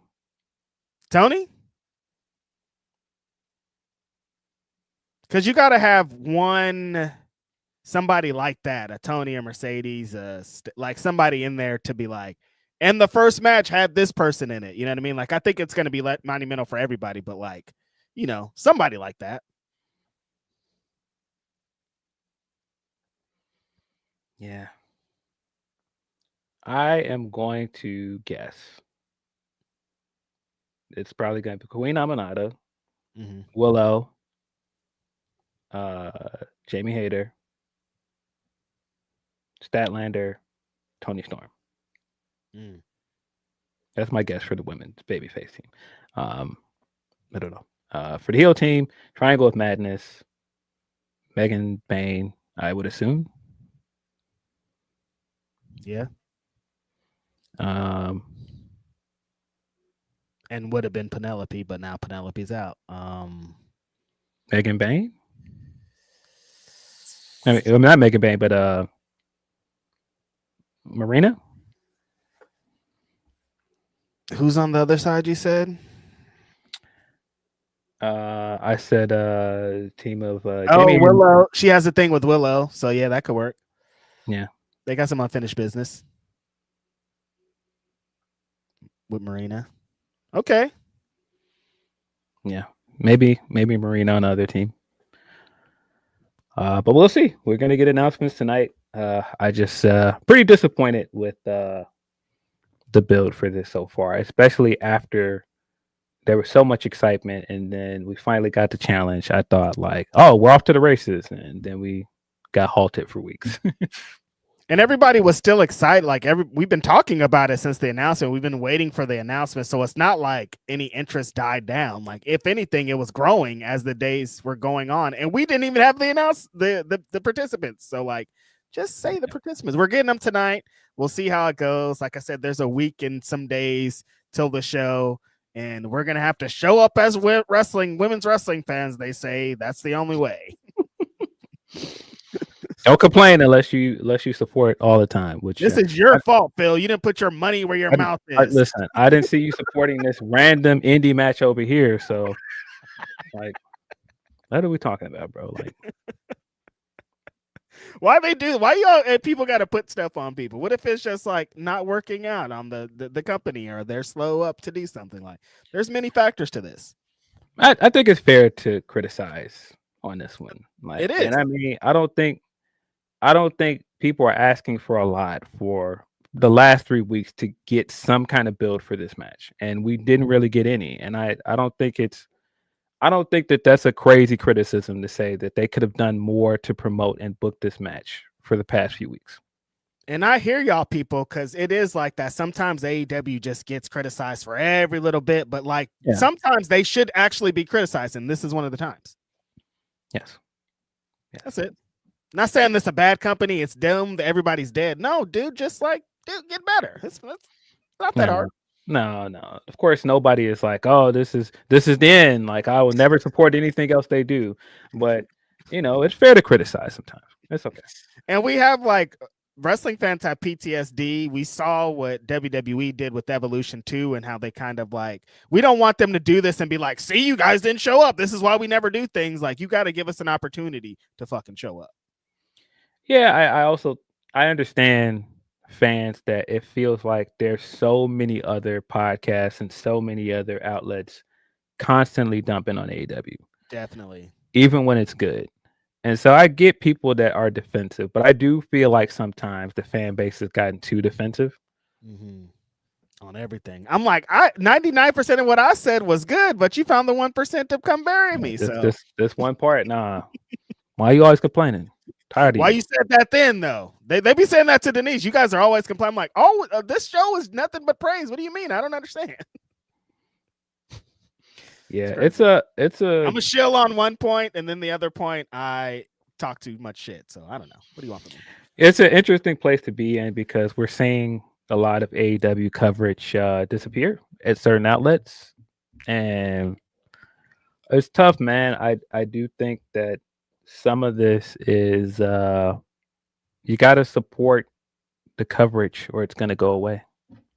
Especially when people are giving balanced coverage. I'm not saying just watch anybody that covers AEW, but I do think there's balanced coverage some places, and people get so caught up on this person criticized something that I like, so I'm never watching it again. It's just like, yeah, but I don't think it's that deep. People are always going to criticize things, and you're always going to disagree with people's opinions. I just don't think that we got to make everything into all or nothing. Because that gets frustrating too. Yeah. People just like to yell and like to complain and like to do things, and it's fine, I guess. Yeah, and we're never gonna be the podcast that comes on here and screams at you guys. You like this sicko stuff? You like it? You like this? That's not this podcast, but I think it would be, I think it would be a disservice to you guys if we came on here every week and just praised everything that AEW does. I enjoyed Dynamite this week. I thought the closing angle was really good. I thought it was a good way to play off of Hangman's lore in his company and the Halloween costumes. It did take a long time to set up, but I thought the payoff was worth it. They slow walked the dog to get there, Phil. Brother, they were slow walking the dog. Yeah, but at the same time, I can also understand people that feel like the weekly product has been kind of in a lull period and that the pay-per-views are good, but the weekly show is hit or miss. And as someone that covers the weekly show on this podcast and does a weekly watch along, I'll be like, I hear y'all. We're going to get to the pay-per-view and it's going to fucking kill. But these shows, these normal weekly shows have to be something too. We can't just have existing. Like, I think Brian Alvarez was maybe talking about it. Like, the sickos are satisfied. Like, every week, Phil, they give me something that I am happy that I'm watching this wrestling show. As a wrestling fan that loves fucking wrestling, that real shit, I'm satisfied. But I can't be the only one being satisfied. You know what I mean? Like, I'll eat whatever Doritos you give to me, but you got to have some variety for other people you want to bring in. You know what I mean? Yes. We did get the first round of the tag tournament as well. As I said, Sisters of Sin picked up the win over Queen Amanada. They teased you guys with that awesome finish and snatched it away from you. We're never going to see it again. Snatched it away from you in a week. We did get a cool finish again where I was like, oh, wait. Is that a thing now? Because they did the beatdown segment with Statlander and Mercedes did that backstabber into the O-face, and I was like, are we going to keep doing this? Locked in. I was immediately locked in. I'm like, oh no, they got tag spots. We're doing this. We're really going to do this. Now, seeing them together and cooking and fighting, I was like, oh no, it's on. It's legit on. Like, I don't know what this is leading to. I don't know if Athena's playing a trick to trick Mercedes or whatever it is, but that shit got me very excited. I did also laugh at just the two of them being like extremely cartoonish villains, and they're like going up the ramp like still talking trash. Mercedes is still trying to look serious and angry, and Athena's talking trash the whole time. As a person from the city of Chicago, and Goofy is the ultimate insult to people. When she was like, nah, with y'all little goofy asses, I was like, nah. I was like, packed him right on them. Called him goofy on the way out. Nah, y'all goofy too? No, that's the way. With your little goofy asses. I was like, nah, cook them. Amazing work, though. Very excited to see them against Harley and Willow this coming week. I think it's going to be phenomenal. I thought the Sisters of Sin against Jamie and Aminata was really fun too. Aminata and Jamie kind of dragged them for most of the match, but like the team who got the win should have gotten the win. You know what I mean? Because like you got to have some established tag teams proceed in this tournament, and Julia and Sky are that tag team. Yeah, and you need a heel team on that side of the bracket. Yep. Right. And I figured you were going to need some setup for the Blood and Guts match. So I never thought that Aminata and Jamie Hayter were going to win. I figured Right. Sister Sin were going to win.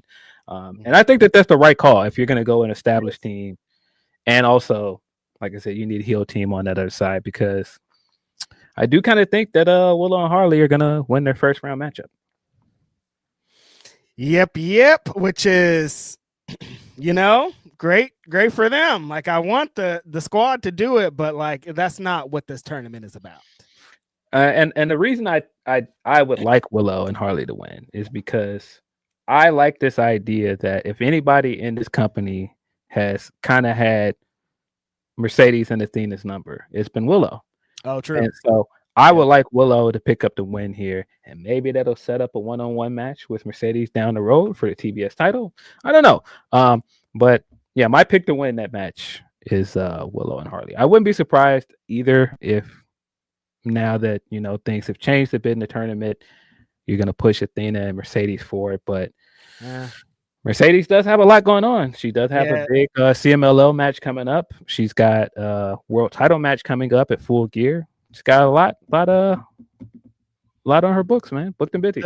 The story just makes more sense for Stat to come out due to her history with Willow and Harley currently to screw Mercedes out of the match. Like for their match makes way more sense for that to happen. So that's kind of why I'm on your side too. Yeah, we don't know how Billy Starks is going to react to all of this as well. Mm-hmm. She might come out and try to help, and that could end up backfiring. I don't know. I'm seeing this as well, Mikey V, because he's saying people just hate Julia Hart. Where did this come from? Yeah, where's the Julia hate? Because at one point when Julia first came back, people were loving her, and people were saying she's one of the best homegrown stars. Like that TBS title run, people were happy for her. Mm-hmm. Like I remember the cheers she was getting at that time, and the fan base online has turned on her quite a bit. I don't know what happened.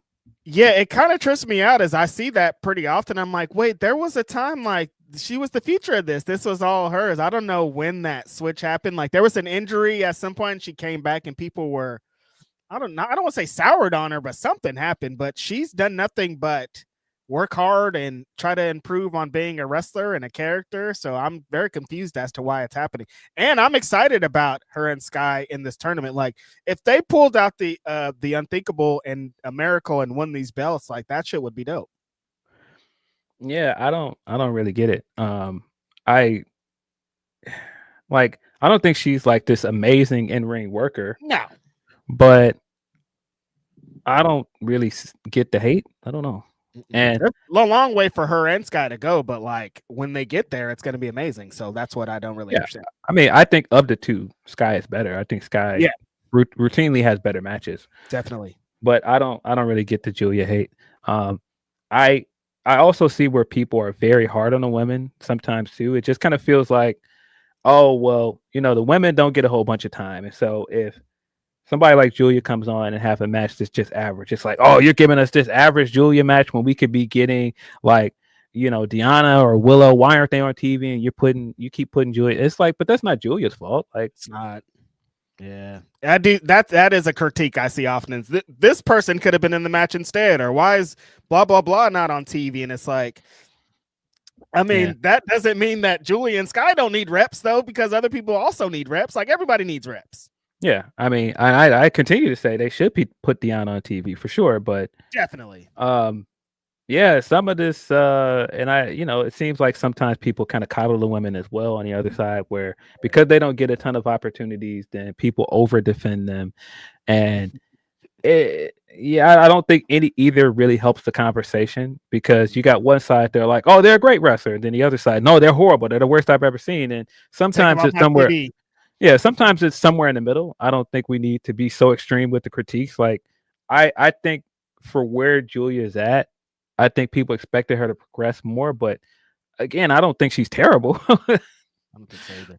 I think that's the one problem that AEW is going to continue to run into with the amount of TV time that they have. If they want to build young stars like this, they're going to need more reps, dog. Like wrestling possibly once a week, even less than that on TV, is not going to be enough for somebody like Julia, who should be doing 2 and 3 matches a week to really establish that. And like working in some school or in front of students isn't the same as like real matches on, not even on TV, just in front of crowds, like doing indie shows, doing things that get them reps. And like just kind of sitting around waiting for your next TV match doesn't help for young people like this. Nah. But yeah, I thought if you wanted like a big match to get people excited for this tournament, I don't think this was the one right out the gate.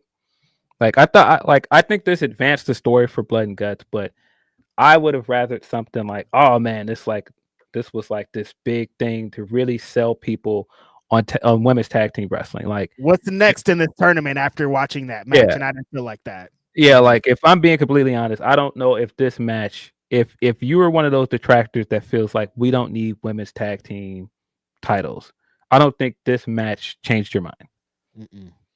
Nope. And that's not the way, because there are incredible women in this tournament. This could be something if they give it time, if they give it effort. And so it's unfortunate that it started out this way, but I think with the stories they're going to start telling and the remaining women in this tournament, I think it can end up being something good. Yeah. I also chuckled with the Hangman segment because it was very silly. And I was just like, well, wait a minute. I thought y'all didn't like silly stuff. We just were talking about that. I like that. They love it, Phil. I've been seeing clips all week of people being like, this is hilarious, best bid. I can't believe Hangman tricked everybody. I'm like, but hold on. I thought y'all didn't like that kind of stuff, but I keep saying AEW fans like bits. I don't know why you guys keep trying to act like you don't, but you do. Listen, if my guy does a good bit, then it's chill. That's how it is. And I understand, like, if your person is the one doing the bits, it's funny. It's accepted in this side, on this side. I hear you. But last week, Puppet Talk went crazy. Like, they were trying to do some bits with the puppet, and you would have thought they showed a damn killing on TV. People were so mad. Yeah. But I mean, it goes either way. I think the conglomeration stuff is funny, but I've already seen people say they're tired of the conglomeration. Yep. I saw people this week for the first time in a while saying they're getting a little tired of the Don Callis stuff. I think it was a lot. The segment went on for a long time. But it was another one where I think the payoff worked because the stuff with Okada and Takeshita was so good. But yeah, it took us a minute to get there.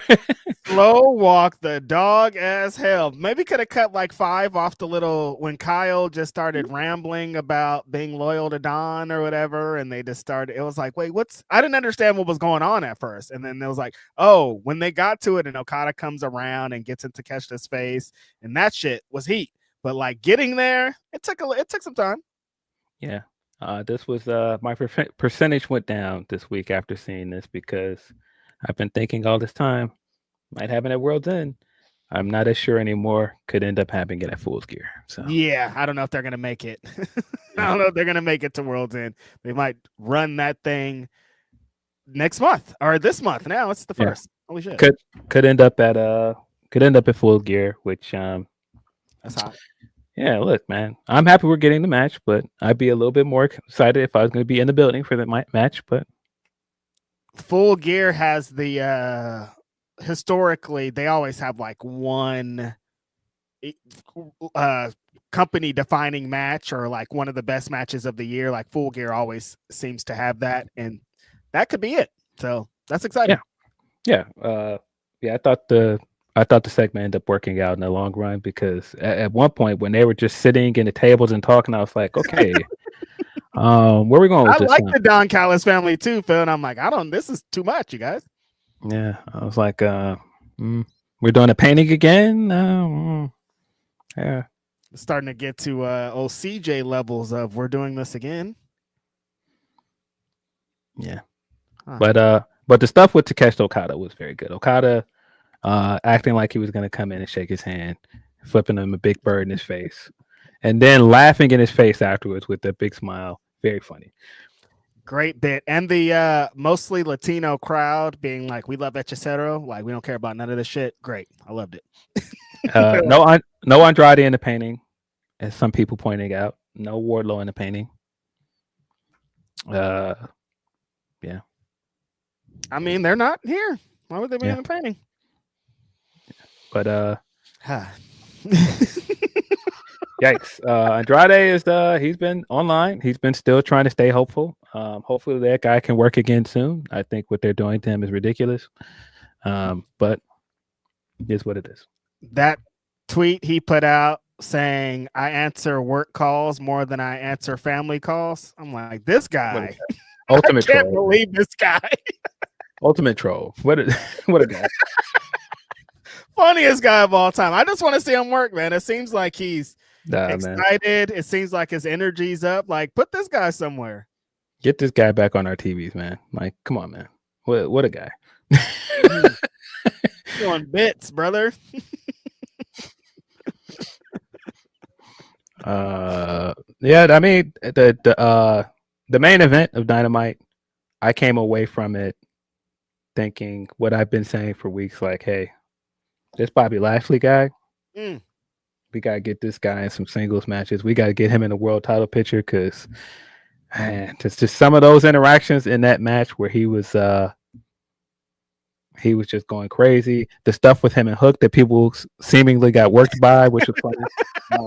Bobby gets in the ring and he's like trying to shoo Hook out of the corner so he can stand on a turnbuckle and pose.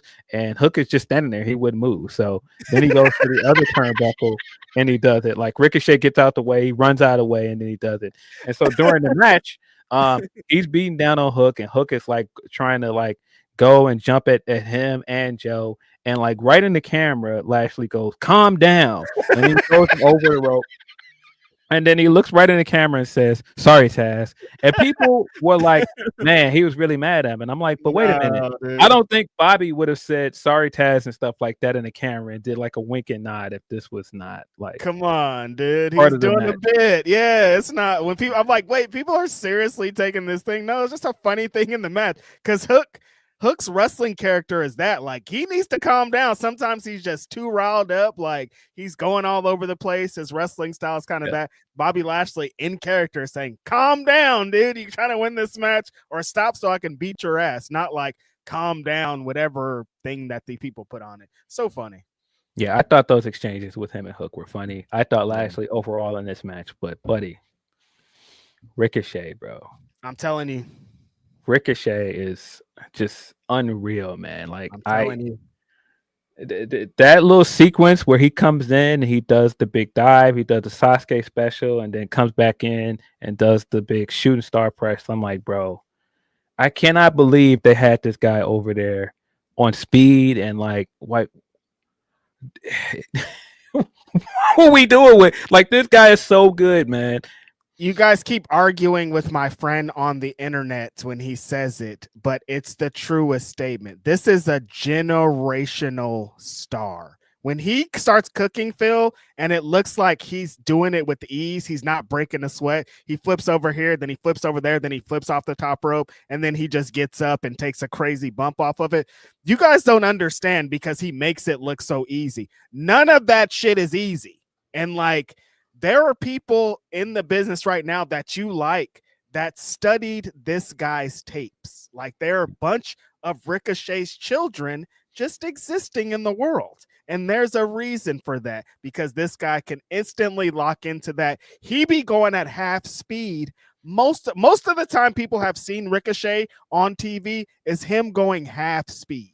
This isn't even him at his peak doing the flippy stuff. Like we've seen him do much crazier athletic stuff, and like he made all of this stuff in this match look effortless. It was like what? And I mean, coming away from it, I know, like I said, I've been saying Bobby Lashley belongs in the main event scene, but man, Ricochet continues to prove he belongs, man. And it's only so long you're going to be able to deny him. You might have to put this guy in a world title match sometime in the next few months because he's just so good. I watched Ricochet and AR Fox. Was it in Oakland? It was one of the Bay Area shows, but they wrestled one-on-one on Collision, and I was in the front row, and I could kind of feel what was going on. And I was like, this Ricochet guy, like I can't believe him, how like easy it is. And he's just like, like, I'm like, I've seen wrestlers struggle to walk inside of the ring, and this guy's fucking dancing. Like, he's unbelievable, you guys. Like, everything they say about him and what he says about himself is true. Effortless. One of the greatest high flyers we've ever seen. I don't know why that riles people up every time I call him generational. People hate that so much. But he is, because I think people have made up in their minds this idea of what a generational talent is. But no, if you're the best in your generation at something, you're generational talent. And this guy is one of the best in his generation at high flying moves. And people were bringing up all of these people in my mentions and saying this person can do that too. And I was like, no, I don't see it though. Like, people, it's funny. We both got a lot of Sol Ruka mentions in our mix. But people were like, Sol Ruka can do this, and I'm like, look, man, don't knock the Sol Ruka, man. But like, a lot of what Sol Ruka and Kalani were doing in some of their matches on NXT was because of what Ricochet and Will Ospreay did in Japan years prior, bro. Like, come on now. They were stuttering 11-year-old videos and shit. Like, they've been doing this. Then they were doing it effortlessly. Then Ricochet has gotten he's changed styles 2 or 3 times since then. Like, this is the easiest thing for him. And yeah, I've been pitching anytime people are like, what's next for Hangman? I'm like, Ricochet's right there, you guys. Like, I know it's going to take a little time to heat him up, because I think after the Swerve stuff, like, I was really like, oh, Ricochet's going to stay in this kind of position. But like, I think they worked him into the demand stuff with the Gates of Agony, which I like a lot, and I think that's helped in his character. But if we need a heel on the other side for a couple months, Ricochet is going at it, brother. Yes. I don't think they understand how many sons Ricochet has in this industry. I don't think they understand how much Ricochet and Ospreay. Got daughters now too. Yeah. I don't think they understand how much Ricochet and Ospreay changed the game. I don't think they get it, man. And there are other wrestlers that get it. That's what's so funny, because at one point somebody was like, other wrestlers can do what he does in AEW. And I was like, brother, other wrestlers in AEW do not feel that way about Ricochet. No. Let me tell you, they do not feel that way. I interviewed 2 wrestlers this year that put over, I can't do what that guy does. He's special. That's what most people say. Most wrestlers say when they describe Ricochet. They go, oh, he does all that stuff that I could never do. Like, yeah, no, that's his thing. He could do that. There's a lot of people in the back that can't do none of this stuff, not even try it. And he does it with ease. And he's just kind of been so giving as a wrestler, like, because he deserves so much more. And like, when you're in the position like that and you can flip and you can bump, they're going to put you in certain positions. But I think it's time to really let him be a main event star here. He's earned it. He's been great. Really, really great. But yeah, I want to reiterate before we move on, Bobby Lashley too. The last couple of weeks, anytime it gets into that, Lashley is going off and the crowd's behind him and he's over here and then he runs around and hits a spear. Like, this guy is an unbelievable talent and should be in the world title contention very soon, because the crowd feels like when he was hot in WWE, like, it's still this, they're still like, this guy's a big star, a world championship status. Like, he locks into like not just a regular guy very instantly. Yeah, it's just different. Just totally different. It's getting to that point, like, we already knew, like, the theme song was hot. People like chanting the theme song when he comes out. Nah, bro. Certain parts during the match when he starts looking to the crowd and he starts hyping the crowd up. Nah, he's getting more and more over with the AEW crowd, man. When he starts to pose and yoke up, niggas are like, we're into this. We like this. But we're saying all this, Phil, and neither one of these guys won the match. How did you feel about Joe winning? I mean, it was pretty obvious Joe was winning, especially when he turned heel. Once he turned heel, we knew we were getting a second match. And so this was kind of a formality to get there. And I don't mind that. I think that Hangman needs these kind of feuds for his reign. He does. Like, I don't mind like doing like repeat pay-per-view matches. That's what I was gonna say. Not just one and done matches. Like there could be more. It doesn't need to be like, oh, he's feuding with this guy for August, and in September it's on to somebody new. It doesn't have to be like that. No, you don't have to keep doing like the Challenger of the Week thing. It's fine. I think that this works for him, and he needs like somebody like Joe that already has like a legacy for himself. Or people know Joe can have great matches. People know what he's capable of as a heel as well. So he needs those kind of wins on his belt as a champion. And easy to light Joe up, as we've seen. He's hot as he's been almost all his whole AEW run at this point with this heel run and going against Hangman Adam Page and having the ops. Like we knew it was going to get here. So I don't know why people are so worked up about it. And it's Joe. I can understand people feeling like the Fatal 4-Way was predictable because it was very predictable. We all know Joe was winning, but I liked it. Like I said, the segment afterwards took a long time to set up, but buddy, that reaction when Hangman did the reveal and stood on that apron, he's the guy for a reason. It's like him and Darby. Like when these guys like get up and get into that space where the fans are like, oh yeah, this is our guy. Unbeatable type stuff. But yeah, I think the 4-way match was fun. We need more matches like that. More not singles, but like super top guys going against each other with stakes on the line and everybody's just going ham. I like that shit a lot. Also, the tag team match, the number one contenders tag team match, that was as expected, as advertised. People were going 1,000 miles per hour. If we just have more stakes matches, more people we actually want to see in these matches, I think that's the way to go. Yeah, I chuckled at two things after this because FDR haven't lost a lot of matches since this Cope Christian feud. They win a lot of matches. So I did chuckle that they won again, but then I was like, oh, they're gonna win the titles, aren't they? They're gonna win the titles, and we're getting Copeland's music. You betcha. And right after they win it, right? On this day. You're seeing very clearly already, Philip Lindsey.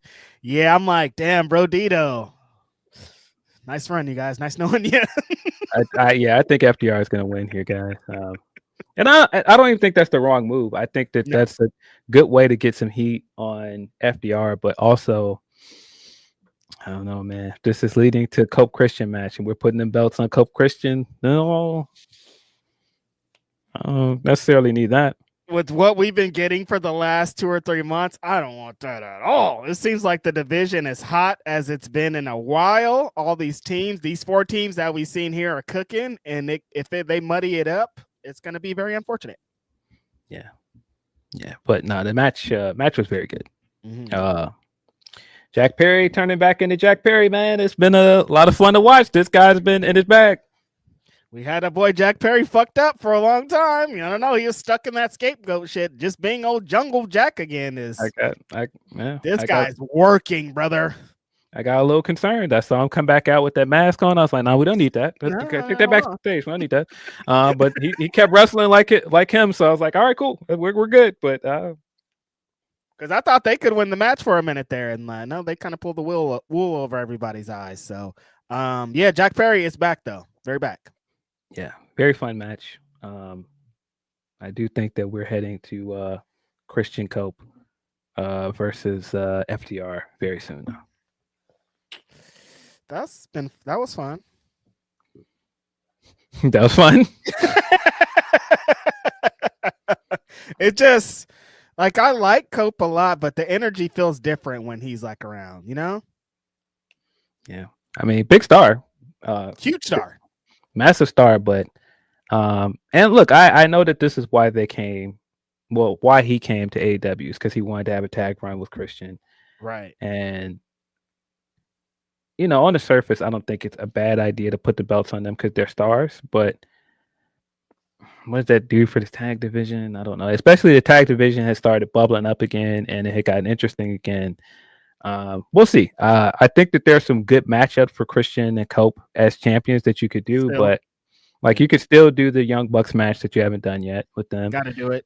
You got Jurassic Express, of course, because both of them have beef with Christian. Absolutely. So you got options. It might not. It might not be a bad thing. I think we might be getting worried a little too soon. But yeah, it's just where the division is right now. Though I'm like, damn, they're cooking. It's because it's not going to be these type of matches when they're the champions. I'm like, no disrespect, but it's just gonna what's happening is gonna change a little bit. And I think like we're full steam ahead on getting this division back to where it was. I hope they don't get off track with it. yeah, but I mean, with the kind of teams that they can have matches with, I have at least some faith that they can have some good matches. Like, because I mean, it's the Bucks. Like the Bucks rarely have bad matches with anybody, and I don't know. Like them in Jet Speed, like all the teams, it works. Like even them in Brodito. Like I'm like, oh yeah, I'd like to see Cope and Christian against these guys. So I mean, it wouldn't be the worst idea. It's just gonna feel a little bit weird. I mean, and that keeps both these guys out of the world title picture. Then that's the sacrifice maybe we'll have to make. Yeah, you could do Cope Christian, Jet Speed. There's a few matchups you got. You got a few ones. Yeah, they could do it.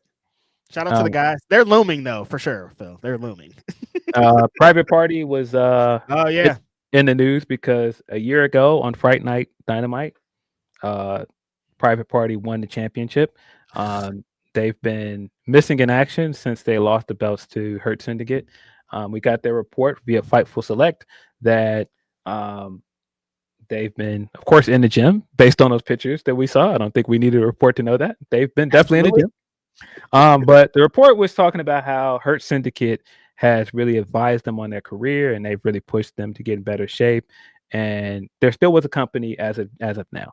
I don't know what to make of that though. Like I just don't know what to make of that at all because they keep saying that about people that they ask about recently, and I'm like, you know what I mean? So I don't that what that represents these days. If they're still with the company, I don't know what that means these days. Yeah, because I don't understand why they're not on TV. Right. Like I don't. What's the story there? Is one of them injured? Because it's been a while. When did they lose the belts? It's been months. That was all the way at the beginning of the year. Yeah, but I know when they were like, "Oh, the Hurt Syndicate has been advising them." I'm like, "Yeah, I've seen Mark Quinn in the gym. Like, I know who he's been listening to. This is the work of Bobby Lashley. I've seen him." Yeah. I was thinking, does this mean if they do come back that the Hurt Syndicate is gonna fuck with them? Like, what does this mean? Like, I don't understand. That's what I'm saying. I didn't know what to make of that because does that mean we're getting a rematch against the Hurt Syndicate? Like, what's going on? Like, I don't know. I don't really. And I guess like there was their report earlier this year as well that their contract is up soon. But I don't know if one of them's injured, that would lead me to believe that Tony might add injury time. And did that article also come out this week about how they have separate times on their contract too? Yes. Yeah, that was in the Fightful Select report as well. Mm-hmm. So I don't know. I wasn't none of this I heard this week was like, I'm going to see them on TV soon. Like, I was like, I don't know if I'm going to see them on TV soon. Yeah, I don't understand. I don't understand what happened there, why they just vanished from TV. It's weird. They are amazing, and I know it, but do you think they have a life in NXT? Yes, because the only reason I say that is because their tag division is pretty barren at the moment. Mm-hmm. Like it's Dark State, and then what? Like before, like at least they have Fraxian down there, but now it's just makeshift tag teams, pretty much. Yeah, they don't have any other big tag teams, so I think that they would do very well right now in NXT. Where I would worry is them going to the main roster. Because people that saw them in AEW were making the comparison, and I can't see them existing on the same roster that the Street Profits exist on. Where WWE they wouldn't know how to handle that. They don't know what that means. Yeah, and I mean, even besides that, like just where WWE's tag divisions are right now, they don't have a whole bunch of motion. Like Street Profits had a ton of motion coming into this year. They had the heel turn. They had an awesome TLC match this year. And now look, they're just right back to seemingly where they were before. They're coming back out to their old music. It's like the heel turn and stuff never happened. Like, I mean, look where New Day is. Like New Day is just kind of like there. They've got Motor City Machine Guns just there. Like, I don't know, man. Every time I hear the Motor City Machine Guns name out loud, I'm like, it seems like those guys are having a great time, Phil. And every time they talk on video, they're like, we made the right choice. And I'm like, man. Bro, just think about the amount of tag teams WWE has right now. And like, these are like. The four you named are heater tag teams, too. They're not chumps. They're like, they could lead any division on any wrestling company. Just think about it. Like, War Raiders, like Motor City Machine Guns. Tamatanga and Tonga. They got God. Yeah. Mm-hmm. DIY. You've got the Bruiserweight, Pete Dunne and Tyler Bate in Lucha Mask right now. New Day. You've got Usos like feuding. Like you got Fraxium. You got like just those Pretty Deadly. The Garzas, they've got a ton of tag teams over there. It's like, bro, that was like 10, and they are all here too. Yeah, that's crazy as hell. And you didn't even, and then there's still like other tag teams that they could put together that are cooking. Like the division isn't because they don't have enough teams. They got enough teams on both rosters too.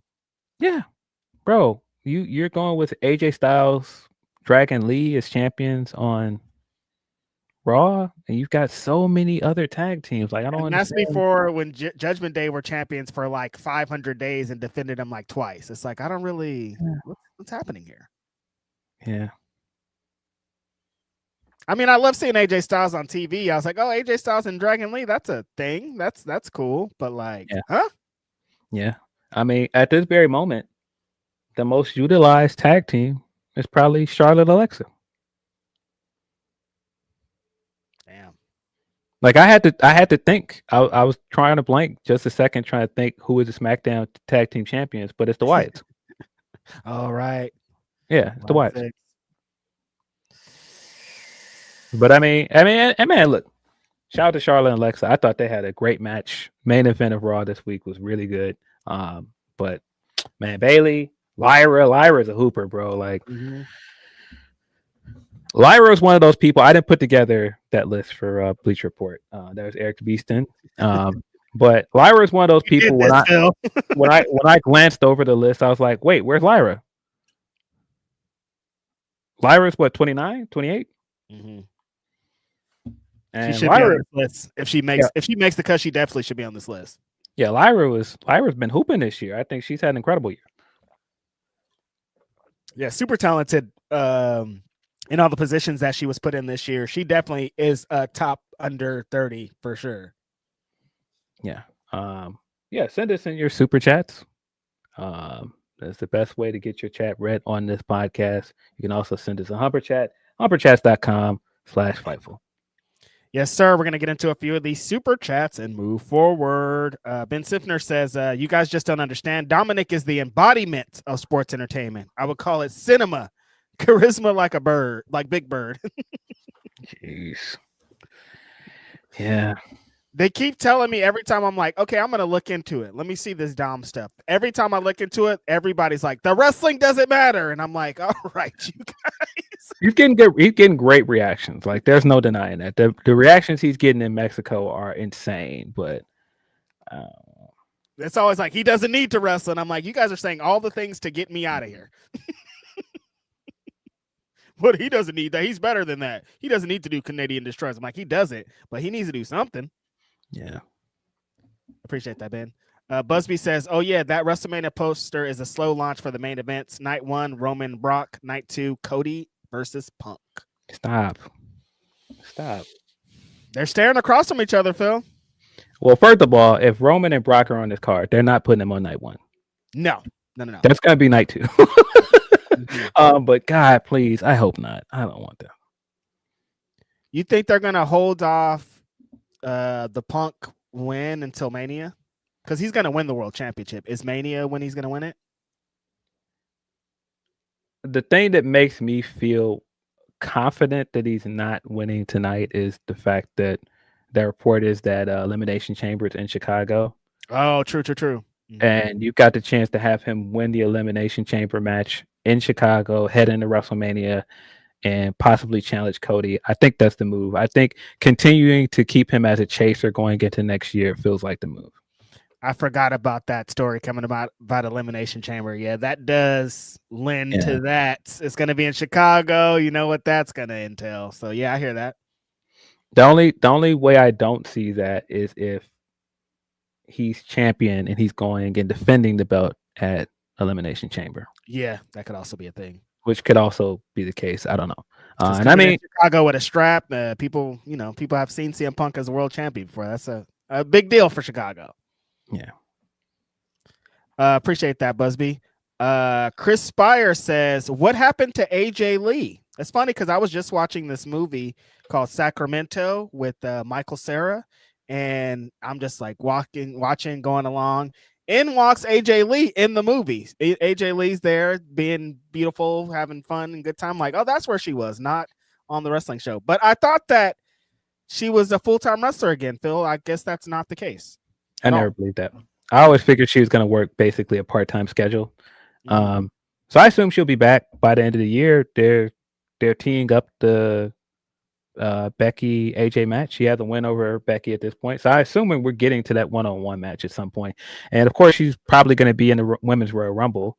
So I think that's what it is. Like they're probably just holding off. But it is weird. It is weird that they went from like her being on TV every week heading into WrestlePalooza, and she hasn't been seen since. She was like dominating all the timelines while she was here on TV. Everything was about her. And then it's like, oh no, she's disappeared. So she's somewhere, Chris. Yeah. The other Mikey V says C2 is coming up. Is it time to wrap up Brodito? I mean, we just talked about them potentially losing their titles at Full Gear. So, I mean, this will be perfect timing because you want to get Bandito in this tournament, right, Phil? Yeah, definitely want to see Bandito in it.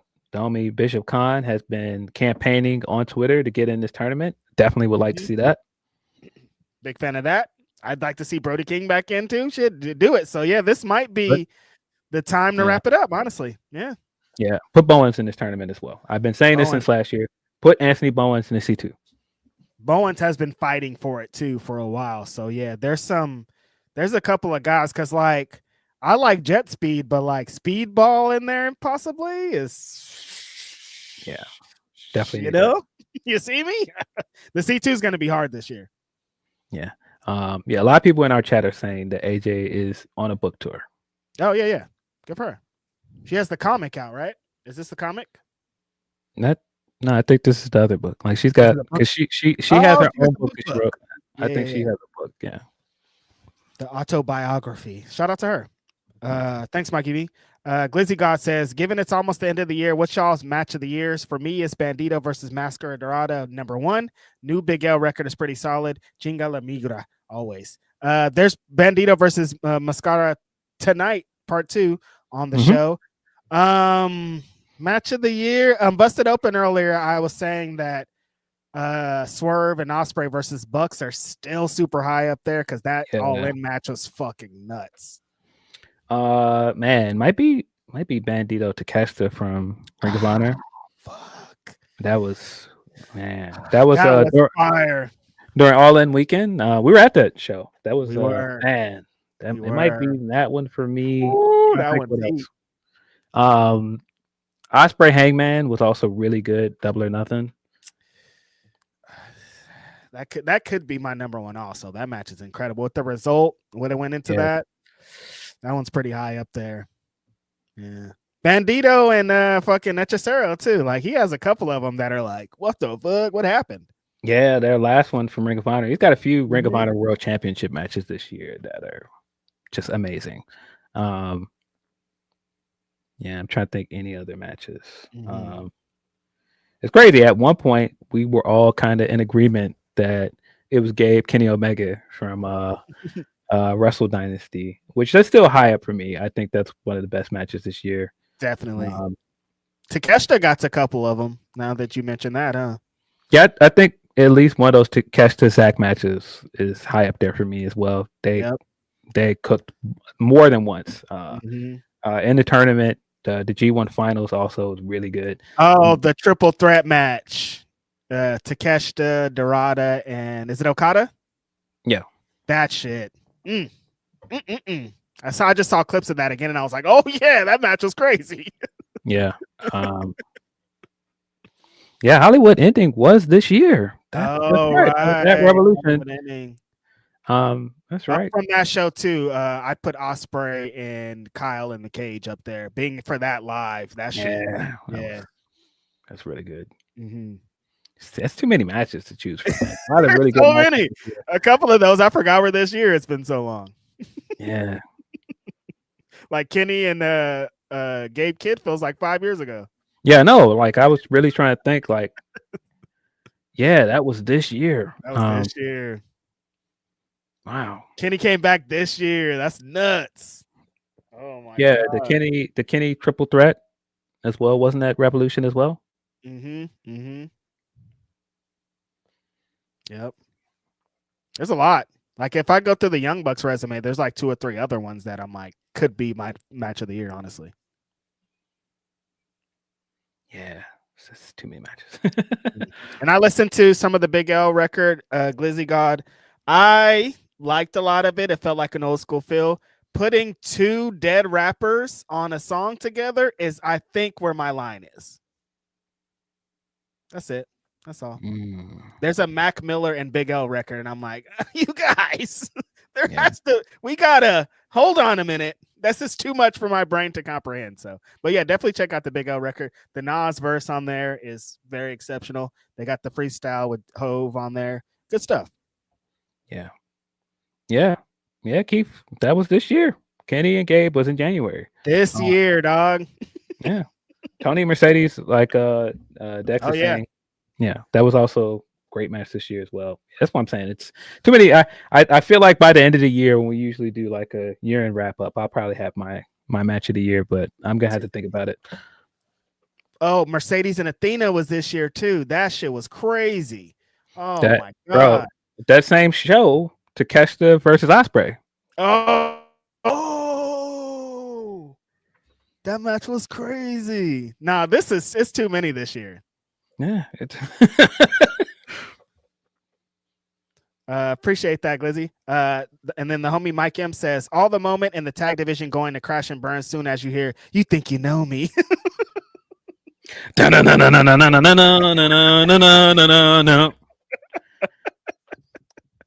don't know. What if it's not? What if they come in the hoop too, Phil? We don't know. We don't know.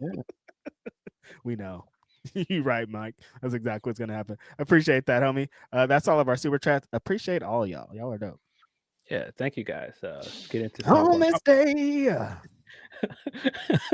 Get into some of these humper chats because I have not read any of them. From Tony P, he says, so first, congrats to Reg on the BW500. He says, the way you are highlighting black talent that are unknown to some still always amazes me.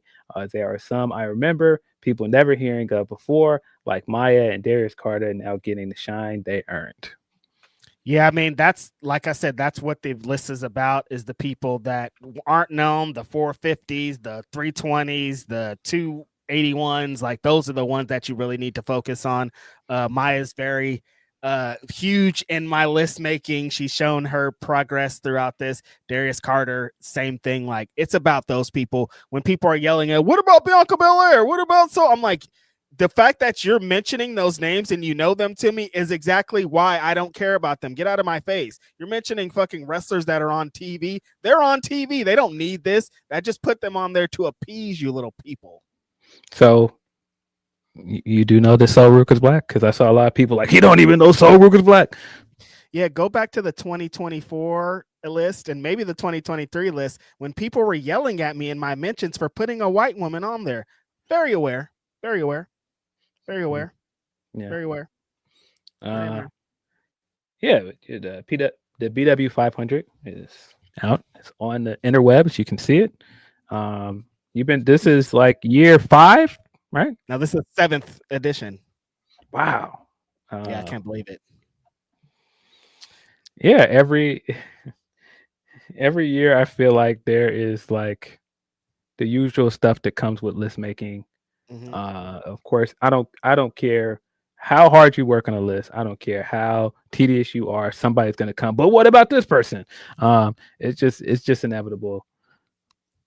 I pulled to finish it that night. I stayed up until 7-8. When I dropped the list, I was up all night working on finishing it and getting it right. So to go into a couple of my DMs and somebody be like, hey, you forgot this person that I didn't forget. They just didn't look at the list. That shit drives me crazy. So if I come back with some crazy energy, it's because my brain is like, I worked so hard for this and you're coming with one stupid thing out of 500. It's just a little frustrating. That's it. So if I've come off hostile in the last day or two, I apologize. Emotions were high. A lot goes into creating this list, a lot of things kind of concerning it. But the feedback that I've got and from the wrestlers is more important. I don't care what any of the people that are yelling at me, talking about placement, talking about this shit do. The wrestlers that have been like, thank you so much for doing this. I thought I wasn't being seen or heard. Is so happy to know that some people are watching. A lot of people are watching, guys. Never forget. But I'm just a messenger, as I always say. I create this list so somebody goes and finds Maya World. So somebody goes and finds Teriyaki. So somebody goes and finds Mr.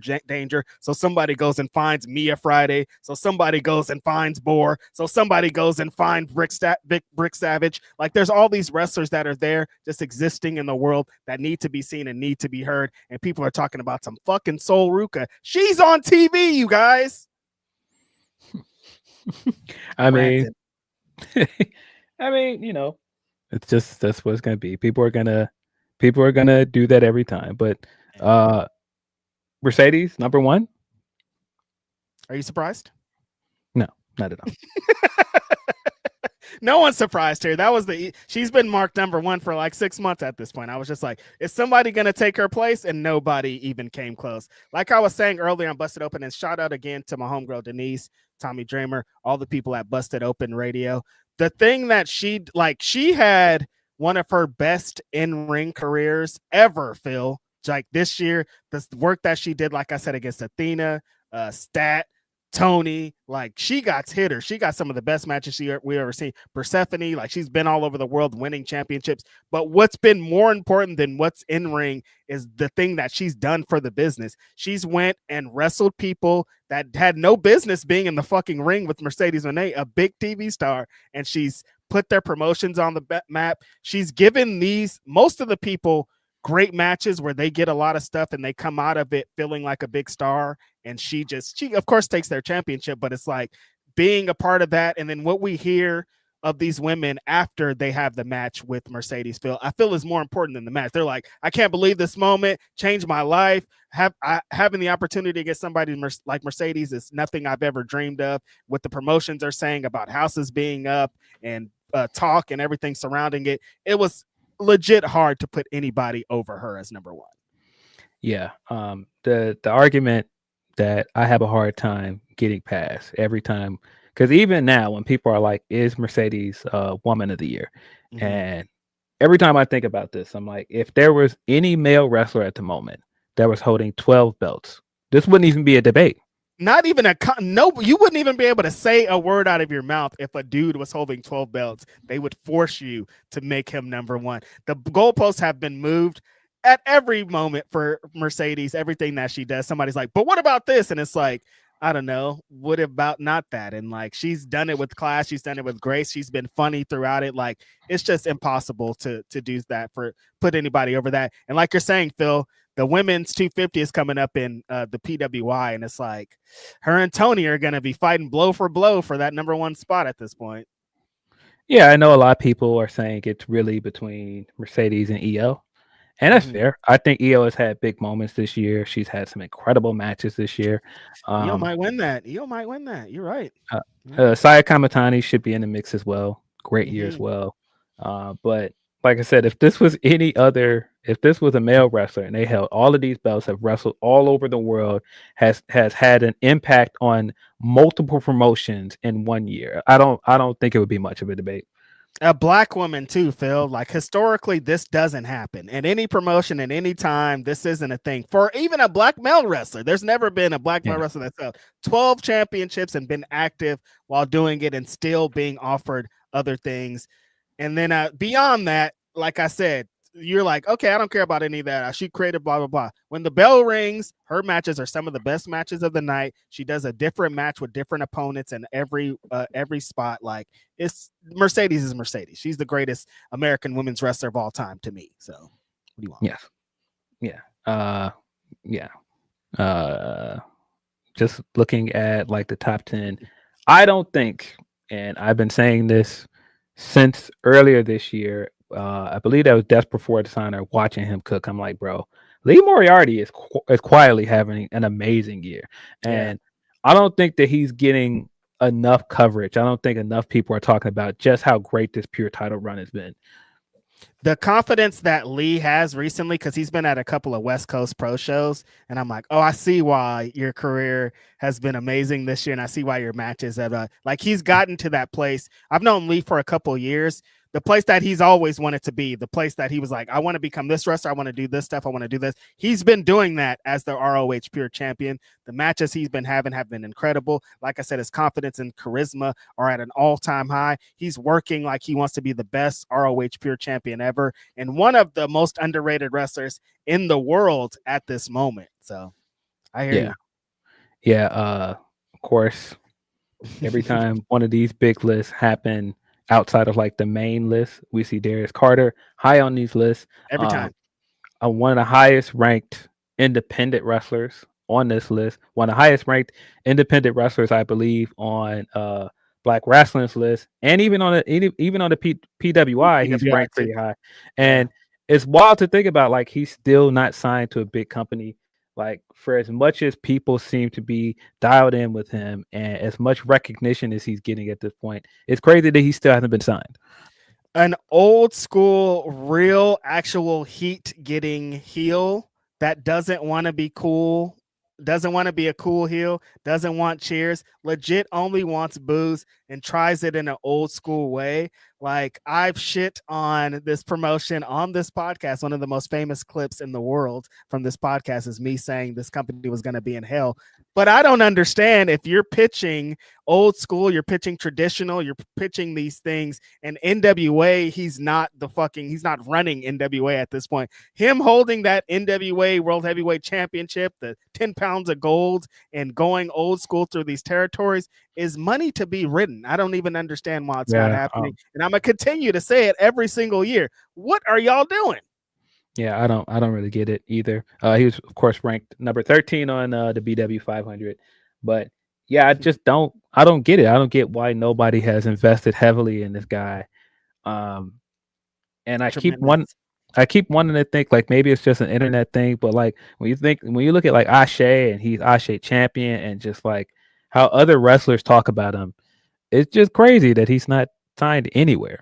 Yeah, him just on the ground throughout these territories in the Northeast and all out there, like, they all know it. They all talk about him like he's supposed to be what he is, but the world hasn't caught up yet, but they will catch up. The most egregious thing for Tommy Dreamer earlier on Busted Open, and it makes sense because of where he is, where he works in the position. He's like, how could Trick Williams be number 18? And I'm like, Tommy Dreamer, hold on. He's like, he headlined 2 giant shows for us. He did all this stuff. And I'm like, you're right, Tommy Dreamer. Trick Williams did have a tremendous year being at the front of a company when people in that company didn't want this. They were like, wait, what's going on here? Why does somebody from a different company have our world title? And he was headlining. Tommy was like, we had some $15,000, blah, blah, all these like big money gates and attendances. And he's all, Trick Williams is a big reason why we did. And I was all, you're right, Tommy. He had a tremendous year. He's like, I'd put him over Oba. And I'm like, ooh, that's a controversial take. I wouldn't put him over Oba for my personal taste. I think Oba's had an amazing year, North American champion and world champion within the same year. He's been kind of doing the Gunther thing where it's not been a long time for the past year or so where he has not held gold. So I think he belongs high on those lists. I did think that Trick was going to be in the top 10 at least.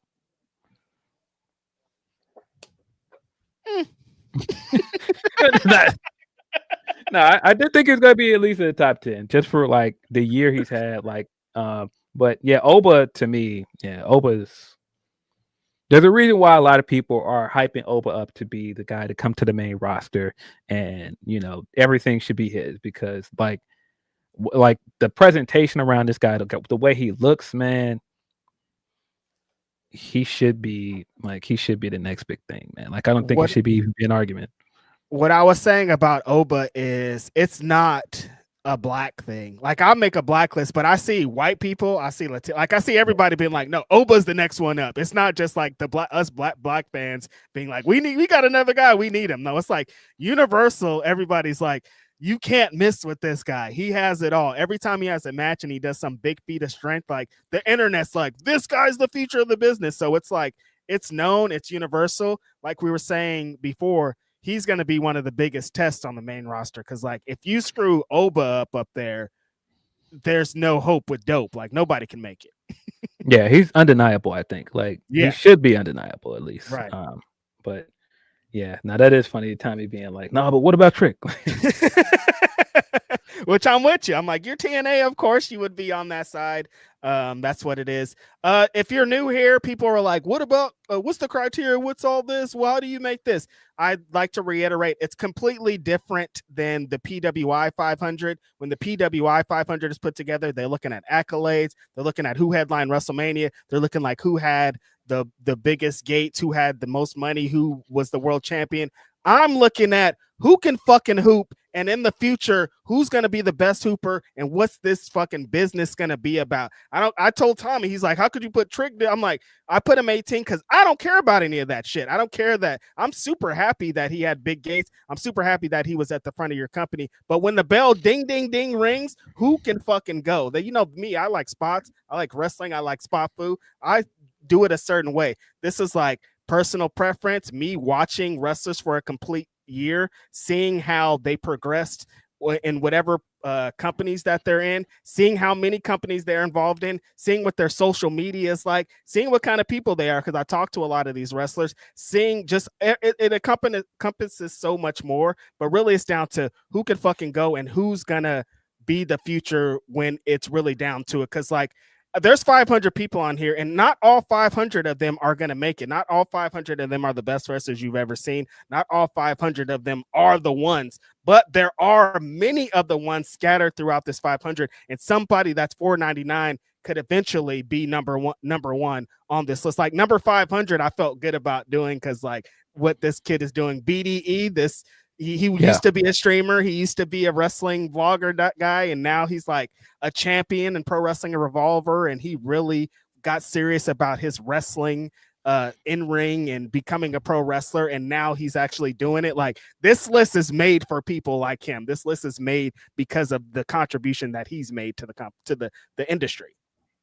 Yeah. Big following. He's got a huge following already from being the streamer. And like his streaming numbers are like unreal. I still don't really understand streaming. I don't understand how people make money on it. I feel old every time I talk about like streaming, but yeah, man, salute to that guy. It's not easy to transition from one thing to the other. And I think a lot of times they want to pigeonhole black wrestlers in general. Like it's easy for somebody like Logan Paul and like the amount of fame Logan Paul has to make that transition to wrestling, because he's got a ton of notoriety. He is like a big influencer, and so it's cool to see somebody like BDE make the jump as well. Yeah, no, you made the little side note. I always feel like a grandpa, Phil, and thank you for helping me, because I don't know what any streamers do. I don't know how they make so. They're like, Kai Cenat makes millions of dollars all the time, the 30 million last year, and I'm like, but how? What do you mean? I'm confused. I don't understand what's going on. It's maybe something I'll never understand. But yeah, these kids have taken it and transformed it into something. And to see somebody like that get some shine, I think is incredible to me. Yeah, that's awesome. Yeah, I don't know. If there's anybody on the list that you think people should be looking out for in the next year. Like, is there anybody that you're like, not enough people talk about this guy?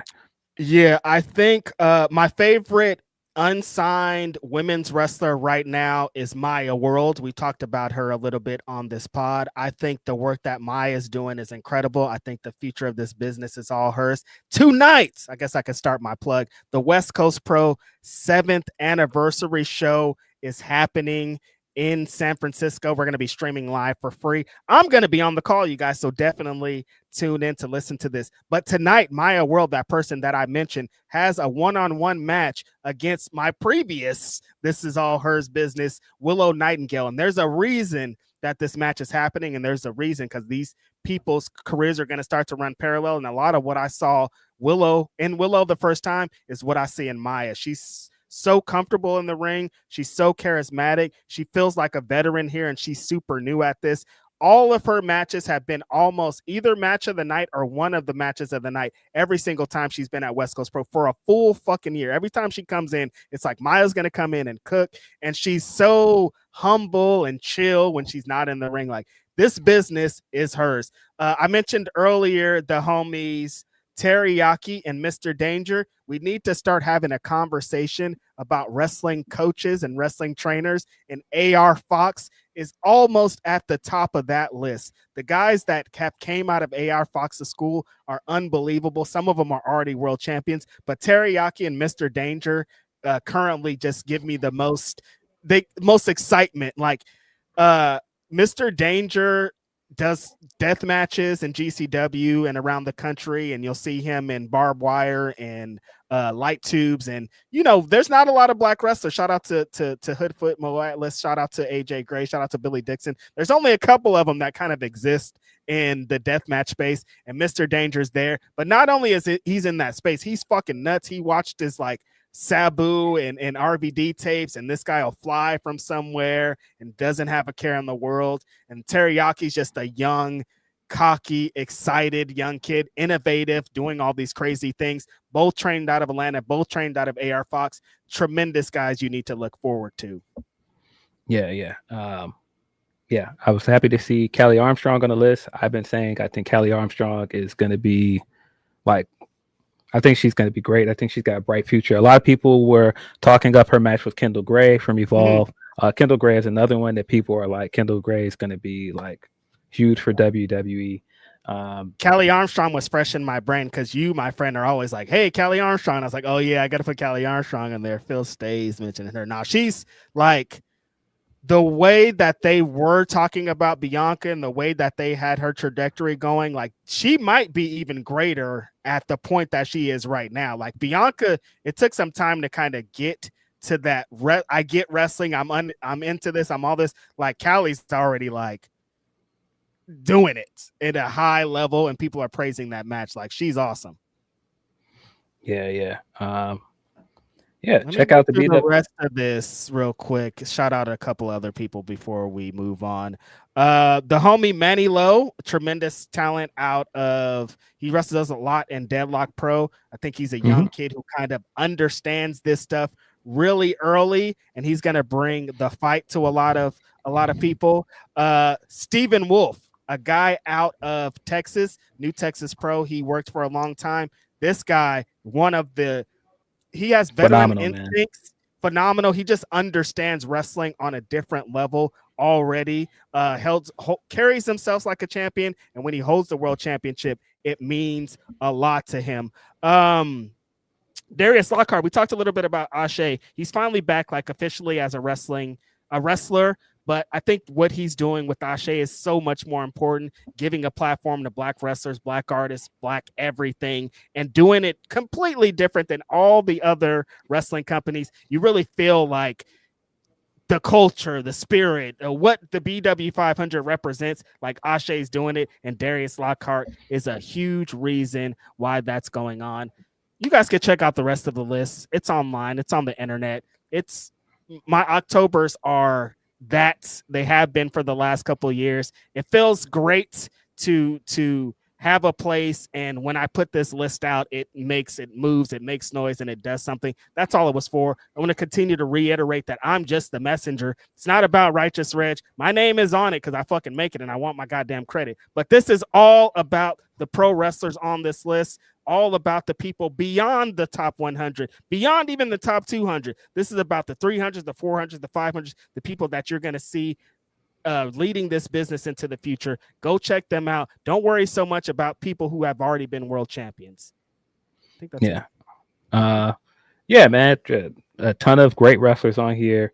Every time I see your list and like I see, like, I don't think we give the homie John West enough credit for the Black Wrestlers Matter show and the amount of talent that was on that show that then ended up in AEW or ended up somewhere else or ended up on like Ashe. Like, he was already ahead, and it's so cool that some of these wrestlers are still like around, because that was the first place I had seen Stephen Wolf was on the Black Wrestlers Matter show, and that's how I got on his radar.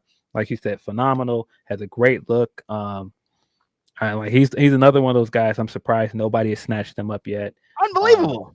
Yeah, like, I mean, even guys like Billy Dixon, who have been plodding along, have been doing some great work on the indies. Like the promo he cut on Sunny Kiss to set up their match coming up is fire. If you have not seen it, the clip of it is on his social media.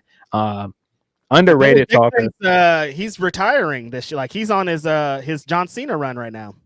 Yeah, underrated talker. I think, like, underrated creative in the wrestling space. He was doing some booking and stuff as well at one point, man. Like, there's so many talented Black people in this industry that I just don't get enough credit for what they're doing. Like, not just in rings, like behind the scenes, like just, yeah, man. I don't know. But yeah, like you said, shout out to Darius Lockhart and what he's doing with Ashe. I don't think we don't dig into Ashe that much on the show, but we don't. Salute to what they're doing over there, man. It's just such a great effort from Darius and everybody that puts that show together. Like I said, it feels like the culture. It feels like you're watching something special. Like, if you check out like their YouTube show, they have like the music's good and like the visuals are kind of unique and different than what a wrestling show has been putting out. So like that means so much in this culture, and them platforming wrestlers consistently. They're almost on a monthly basis. They just got tag belts, women's champion. Shout out to their women's champion, Charity Kane, who also is a tremendous talent. She's working. She's starting to be like in that Willow Maya kind of, the charisma's out there. As soon as you see her, you're like, she's good. Charity King, she's really, really talented out here. There's so many wrestlers just throughout that you guys should check out. There's only 500. When I started this list, it started at 250, and it felt like that was fucking torture to get to it. I moved into 500 the next year, and now, like, getting 500 people at first was like, how do I do this? Now there's probably 800 to 1,000 Black wrestlers. Like, there's 300 to 400 that I couldn't even include, and they are out there, and they're still on the grind, and they're still doing these things. And there's more coming on every day. Fucking Bailey and Mercedes inspired a generation. A lot of young Black women are like, that match fucking did it for me, and they're proceeding, and Athena, and all these things are happening. So it's not only came from and getting to a great place, but it's getting even better as the days goes on. Like, Black wrestling is starting to feel like it should have always felt, and people are working together, and there's different types of people. It just means so much to me. So I appreciate you guys.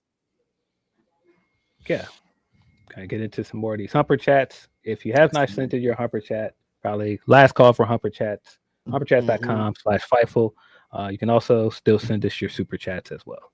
Absolutely. We don't have any super chats though, so you can go for it.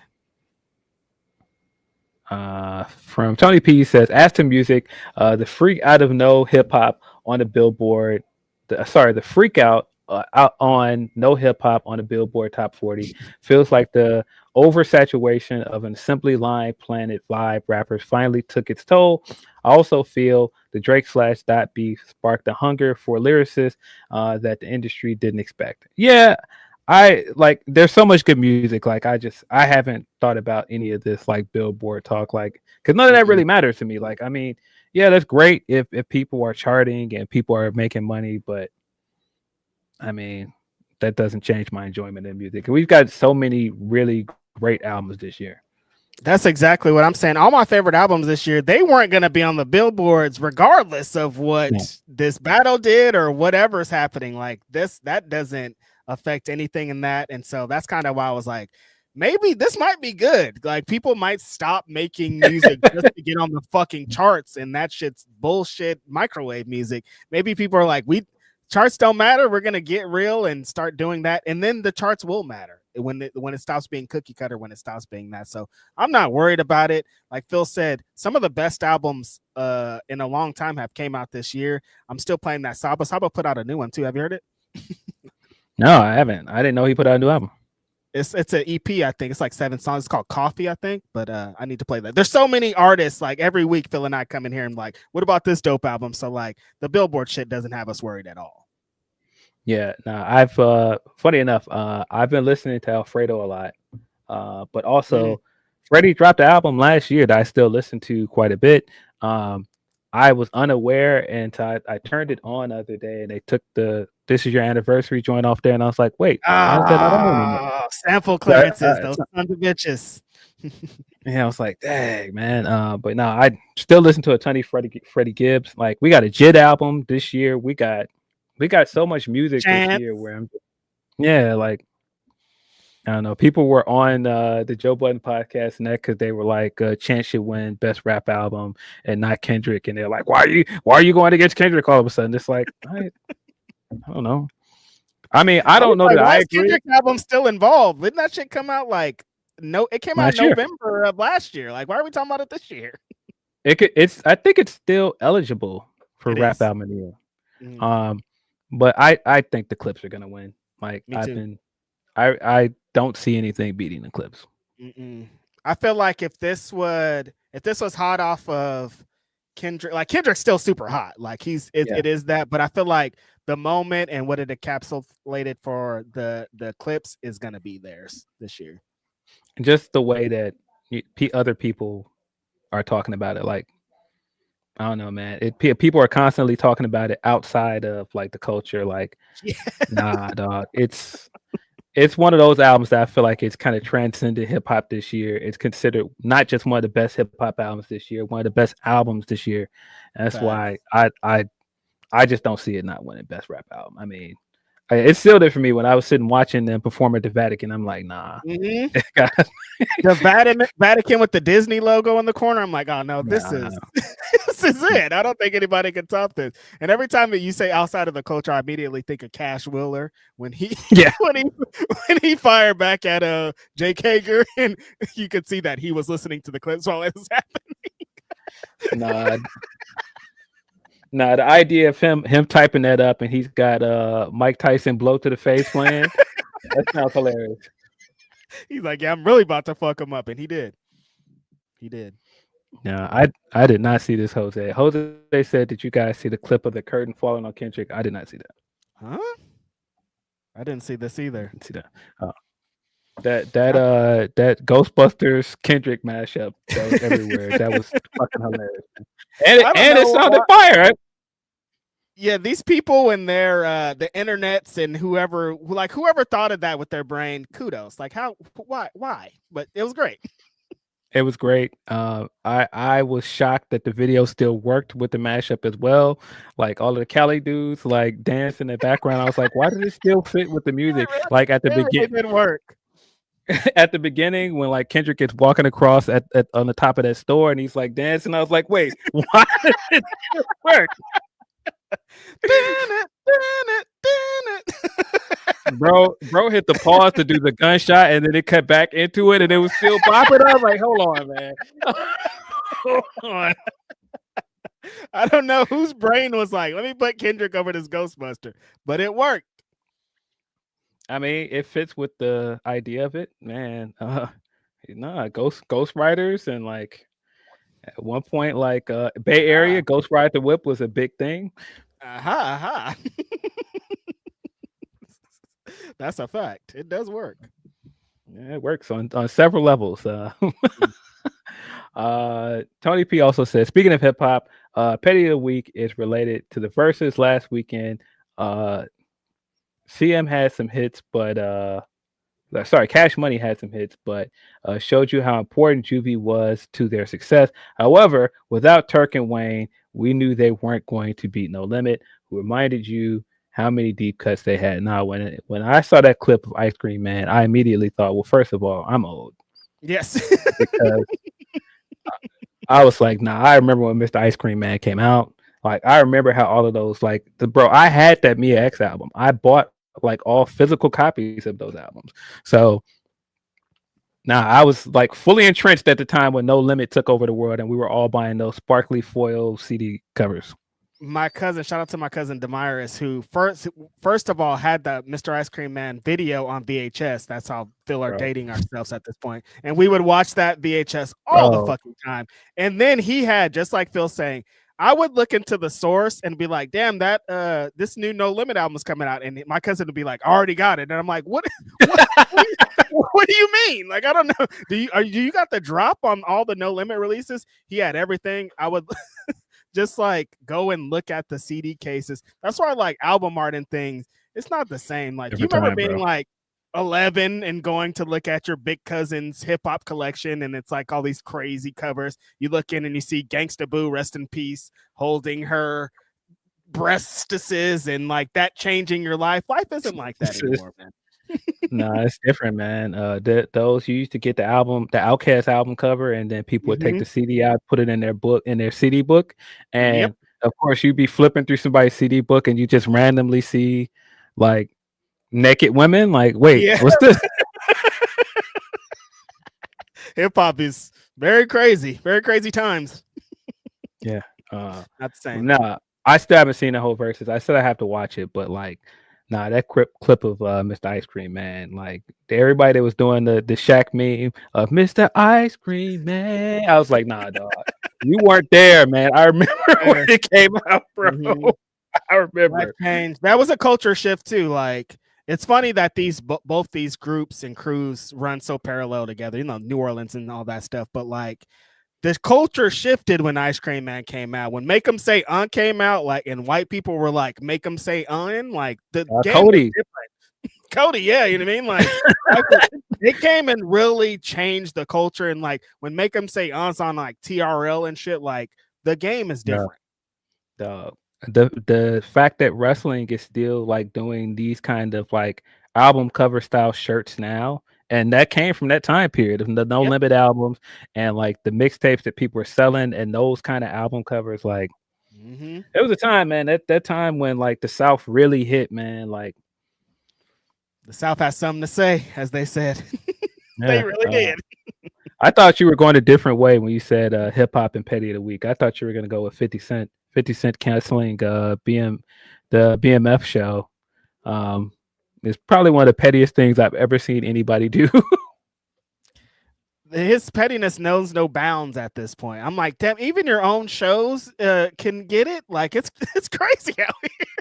Guys, one of a kind, man. No one is safe. If he's like, we're doing this, you're doing this. Bro, that video of him on the private jet with Tony EAO, and he's like, put it in the comment section. Put it in the comment section. Bro, 50 is hilarious, man. So funny, man. He crosses the line a lot of the times, but most of it is just good, clean fun. Funny guy, man. I did not expect all of the versus debates to come back after this. Because Hove came out. That's what it sparked. If Hove came out and said nobody can be on stage with me, and like, but everybody should have said yes. Was it? I think that was an old quote because I remember he was on Spaces with he was Rob Markman. I remember that. And I think people just brought it back up, and it's just like, but why are we talking about this again? That's like, right. Hove is not going to do a versus. No, at all. You can't. Kanye, like people were saying, Kanye could get him. Kanye ain't doing a versus. Like, what are y'all talking about? Not doing a versus. Like, there was a time when this could potentially happen when we were talking about earlier, but it's over. Like, neither one of these guys are going to do it. On a different platform? Absolutely not. 0%. So, let's see. More from Tony P says, also, with how deep they were, even if Turk and Wayne was there, I feel like No Limit could have still gone toe-to-toe without C Murder and Mystical. But at the end of the show was the highlight with Bird called Turk a bitch for his petty of the week win. Yeah. Birdman. Yeah. Yeah. You see it. I don't know that we needed that. But no, man, I think people undervalue some of those No Limit albums that they had. Like they had a lot of deep cuts. Like if it's just 20 songs, the sheer like quantity of music that No Limit was putting out, they had 20 songs. Like facts. Yeah. You can't put out that much music and not have 20 hitters on there. You know what I mean? Yeah, and I mean, people can make their Silk jokes. We've made our Silk the Shocker joints, but like, nah, man. Ain't My Fault is a big record. Ain't My Fault's a huge record. Yeah. And they had fucking Snoop too, man. Like one of Snoop's best albums is the No Limit album. And I mean, it gets dicey when you actually look through Snoop's discography because there's like Doggy Style and then there's like a big drop off. But the No Limit album is one of his best albums, legitimately. It is. Yeah. And there's some of my favorite Snoop songs are on that album. And like they got 20. Feels right. No, more than 20 at the rate that they were putting things on. So yeah, not having Wayne is bigger than anything. Like Mystical was a huge part of No Limit, but like Wayne is Wayne. It's different. You can't replicate that. It's still funny that after all of that, Wayne didn't pull up for that. That's so funny to me, man. Don't stop. Every time I see that clip, I cannot not watch it. Bro. Don't stop. And I love Lil Wayne. We're huge Lil Wayne fans over here. No disrespect, but like, you see it. Bro looked like he was getting electrocuted. I don't know what was happening, man. I don't know what was happening in that clip, bro. GOAT though, one of the greatest of all time. His legacy is etched in there. That Carter came and went, buddy. That album came and went this year. Ooh. Tough one. Tough one. Yeah. Was that the one with the with the Luis Manuel beat that everybody was so mad? Don't. Yeah, that was horrible. It's fucking Super NES music. Like, what the fuck is this, bro? That shit was just for the bits. It was a horrible song, but the people like making Donkey Kong content and all the things, hilarious. Yeah.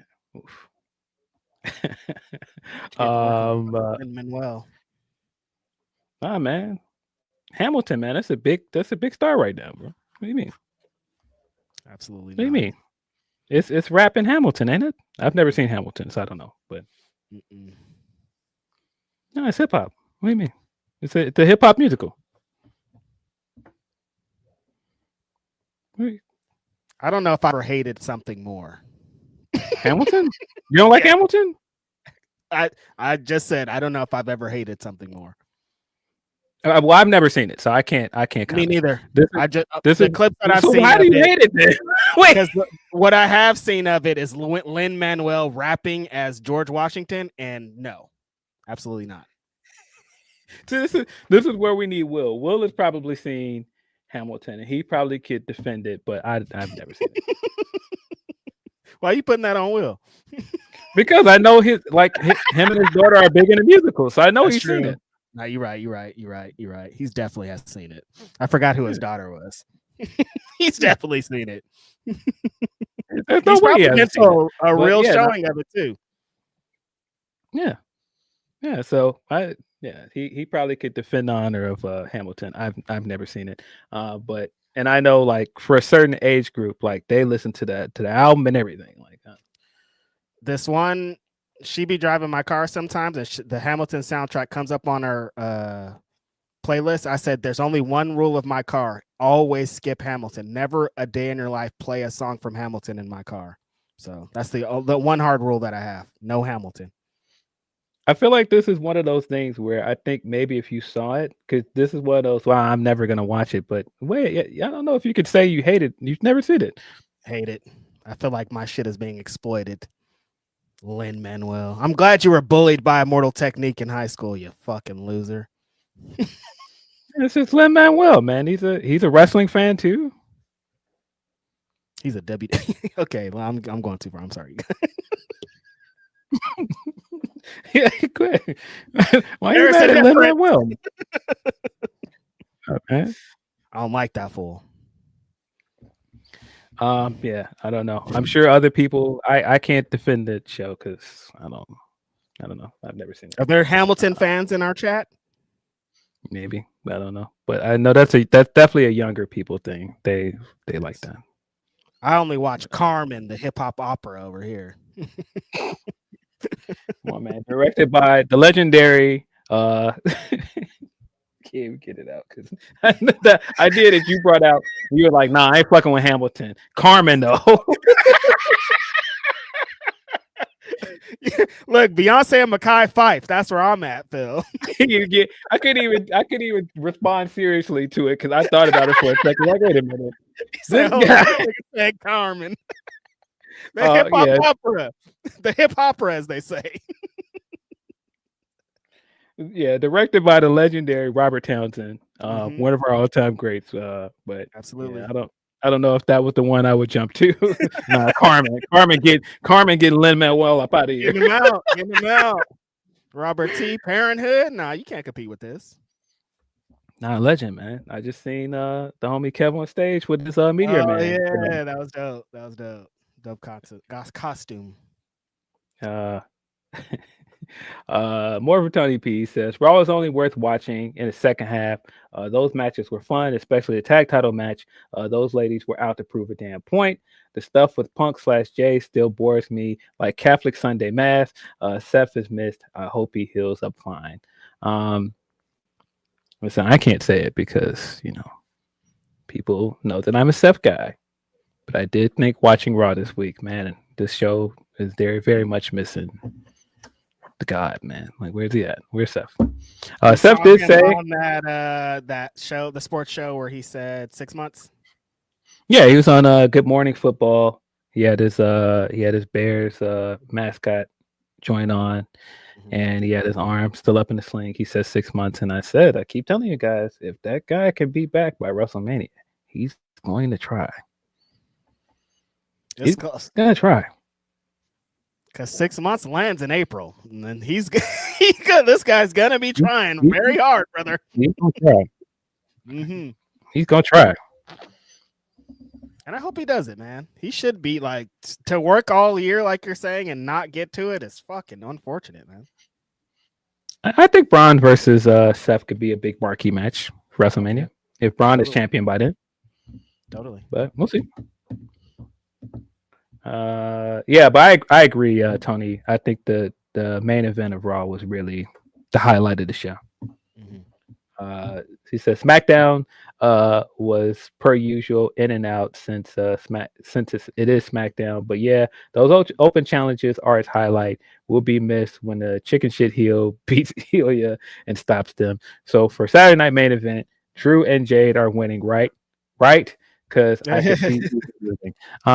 Yeah, SmackDown is SmackDown is hit or miss, and SmackDown used to be my easy breezy WWE watch for the week, and sometimes I turn it on and it ends up just on in the background because I'm like, what is this? What's happening? What is this? why am I succumb to this? Yeah, but open challenges have been fire, so there's that. Dog, that finish from that match last night, that fucking German off the top into that power bomb into that fucking disgusting. Oh my god, yeah, I was like, but Nathan Frazier says he's okay, so did not look like it. He did not. The way he landed, I was like, oh my god. If you guys haven't seen it, I mean, he lands square on the top of his head. It looks so bad. I just like. We've seen top rope spider German suplexes before, but they go a lot safer than this did. This looks scary. He whips so fast off the top rope. It's crazy. Yeah, it looked very scary. But yeah, Tony, I agree. I am rooting for both Jade and Drew to pick up the win. Tony also says skipping NXT. AEW was a very good show that felt off as well, which added to the charm. It gave a jarring vibe of the pre-pandemic, which shows you how far this show has come. Yeah, some feuds are being ran back, but it seems like there are reasons for it.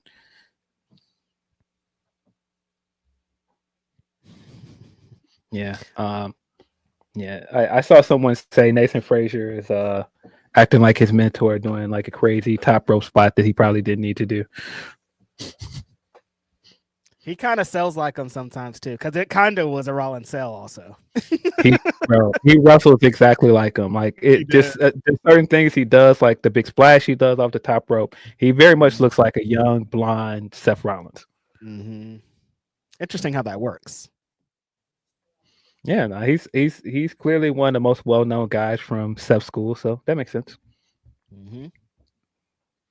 Black and brave. Very talented guy. Very talented guy, man. Like I think they've got something in him.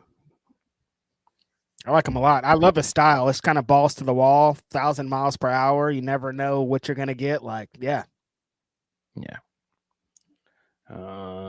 We got two more from Tony P. Says, it also seems some people are more hyped for the women's blood and guts match than the tag tournament and want more out of that. I can say I am not shocked the women's blood and guts match has been lacking with more promotion, though. AEW really hasn't done going into blood and guts really well.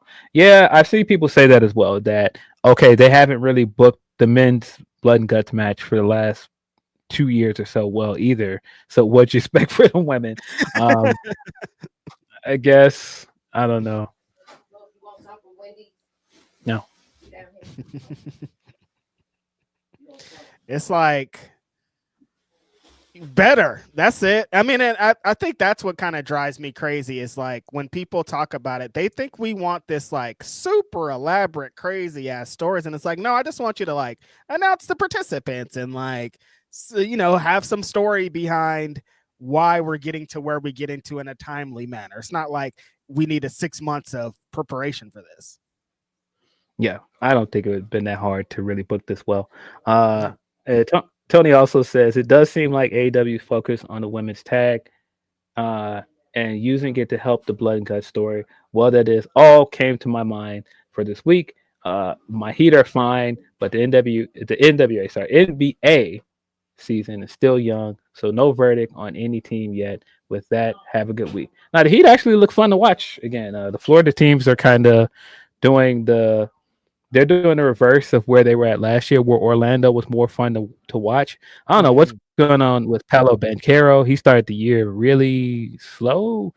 I don't know if you saw that clip of him trash talking with Tobias Harris. I didn't see it. That is so funny.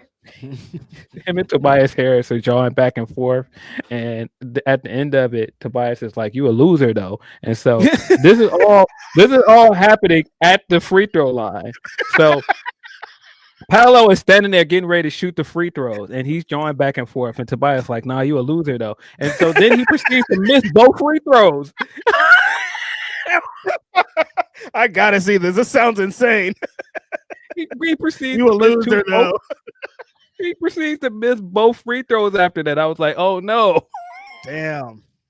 Listen, that's what they say you should do in that situation. Yeah. But I mean, I think Banchero is going to bounce back. I think he's a really, really talented player, man. I really liked his game coming into the league. I thought he looked great last year before the injury. I don't know what's going on with him right now, though. He has not started the year great. But yeah, Miami Heat have been fun to watch.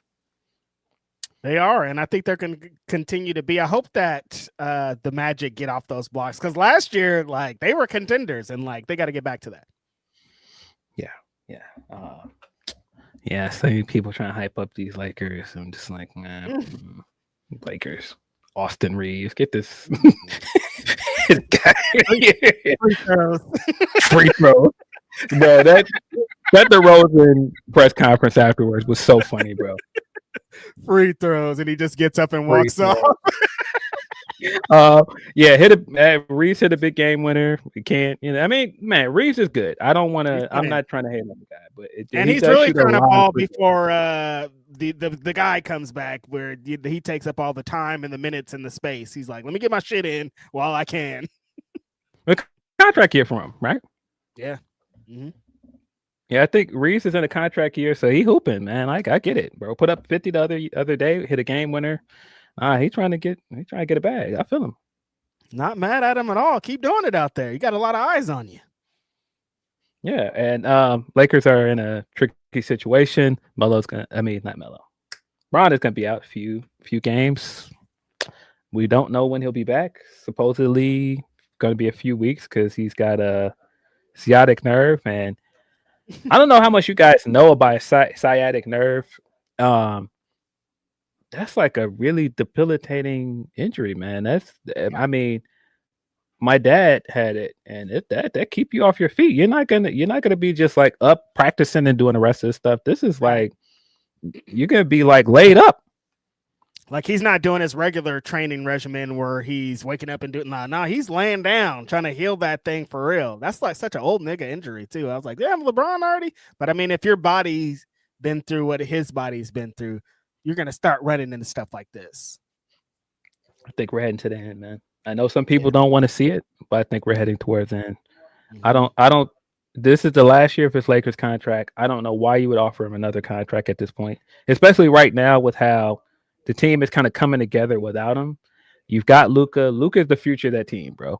Why on earth would you give Ron another max contract? Wrap this up, brother. Now you played with your kid. This is it. Thanks. Yeah. Thanks. We appreciate your contributions over here, LeBron. Yeah, we're heading to the run of them attempting to win another championship with Brian, but I don't know, man. OKC still looks like the team to beat to me. What do you think about these this NBA on NBC and how they did one Jordan interview for an hour and they're gonna cut it up into clips for the entire season? Listen, I respect that. I respect the hustle on both sides. I respect the hustle of NBC saying like we got Jordan content that we're going to use for the entire year. But I also respect Jordan coming in like you got a couple hours with me. I'm a out of here. You think I'm about to come in? I'll give y'all 2 hours and y'all better make it do what it do because that's it. Yeah, I'm gonna come in. You got me for a few hours. You think I'm gonna be in this studio every week, bro? Get this. I'm about to be on the golf course. That's the impression that I was under is what makes me laugh about it. But I thought he was really about to be in the studio being an analyst. That motherfucker is nowhere close. I ain't coming to that goddamn Jordan. analyst. I got Jordan fucked up. Y'all think he about to come in here and sit on a panel with the rest of these guys? Like, you think he's gonna sit next to Charles Barkley? Absolutely not. This is not happening. This is. I'm about to go stand next to Melo and a bunch of guys in suits. And what do you think this is, bro? I'm about to get my own interview where I'm gonna sit here with tequila, answer some questions, and I'm gonna roll out. Y'all do it. Y'all make this content do what it do though. Dog, when we're watching these clips in January and February, it's gonna be so funny. So funny, bro. Again, I respect the hustle on both sides of this. I respect Jordan being like, yo, you got this much of my time. You better make it worth it. And NBC is like, yo, we about to chop and screw this up for as long as we can. We about to make some Jordan gumbo. I just feel like they were on their way to the meeting and Jordan's agent or somebody called him, was like, we can only give you guys about 30 minutes, maybe 45. Is that okay? And they were like, it's Jordan, we'll take it. It's Jordan content. We don't get a lot of Jordan content, so no, we don't. Every time I see a little 3.5 minute video online of him talking, sitting in that chair, I'm like, it worked out. They did it. Listen, just sit. And this is, again, I know people are going to be like, oh, but you're a Chicago guy. This is what makes him the GOAT, man. Like, you can take like a few minutes of him talking and we're still glued to it. We're still enamored in it. Like, this is going to work for NBC. It's going to do well for them because it's Jordan. He's the GOAT. At the end of the season, when they put it out as a complete clip, locked in again, it's going to feel just as good. It's Jordan. Yeah. Mm-hmm. Nah, he could sit there and talk about his favorite tequila, and I'd be like, "Nah, it's the GOAT. We tapped in." Let me hear that. Need more bits. Yeah, people were not happy with his take on load management. What would you expect Jordan to say about load management and what we know about his career, like how hard he played? But you know, it's just a different time, man. Like I get what he's saying, but also it's just a different time, man. It's completely different than when he was going 82 straight. Like he didn't, like, that's different. It's just like he would never even think to do that, but like that's not how it works these days. Different time. And you know, the you know, sports science is different. Like, yep. Like, yeah, the level of athleticism has changed. Like a lot of what we know about like the medical procedures and everything has changed as well. It's just different, man. Yep. Appreciate you, Tony. Thanks Tony. as always. We got 2 from Leron 40 says TK continues to find a way to undermine his women's division. First with the build to the Blood and Guts match, which now feels like an afterthought with the men's match coming together so quickly, while we don't even know who is in the women's match yet. Yeah, it's disappointing, but hopefully the match itself delivers. The one thing about AEW, and that's what a lot of the fans hang on. When we get to the match, it's probably going to bang. It's going to be amazing. The pay-per-views are always a big hit. When they have the big moments, the matches are going to be worth it. But we want stories going into it too. That doesn't give you an opportunity to not care about the story. Then you turn into a "Where's the story" guy. Oh shit! It was an accident. Where's the story, you guys? Don't just book matches to book matches. Hey, hurry up and move on, because I'll start. More for Leroy Ford. I've been waiting. We're seeing the same thing with the women's tag tournament. He says they should have opened the show with it and given it 12 to 15 minutes to make it feel important. Instead, they stick it into the depth slot, give it less than 10 minutes with an interference finish. Yeah, I can understand. That's why I was saying I think if you really wanted to highlight women's tag team wrestling and get people excited for this tournament, I don't think that was the way to do it. And I thought the match was fine, but they could have done a lot more. Like if they would have put Athena and Mercedes against Harley and Willow and just let them fucking go for it, like that would probably mean more than like storyline for the Blood and Guts or whatever they keep trying to sell on that first match, you know? Yeah, absolutely. That is all of our Humper Chats. Appreciate you guys sending in your super chats and Humper Chats as always. Facts. We got one more super chat from the homie Dan Jackson, who says, shout out to Reg for the BW500. It will expand. Thank you, Dan. Thank you to everybody who's shown love. My phone still is blowing. I don't get notifications from Twitter, but every time I check it, there's a million things on there. So shout out to y'all. No notifications in this phone, brother. Yeah. That's all we got. That's everything. Trying to double check and make sure we don't have any more Humper Chats before I get up out of here.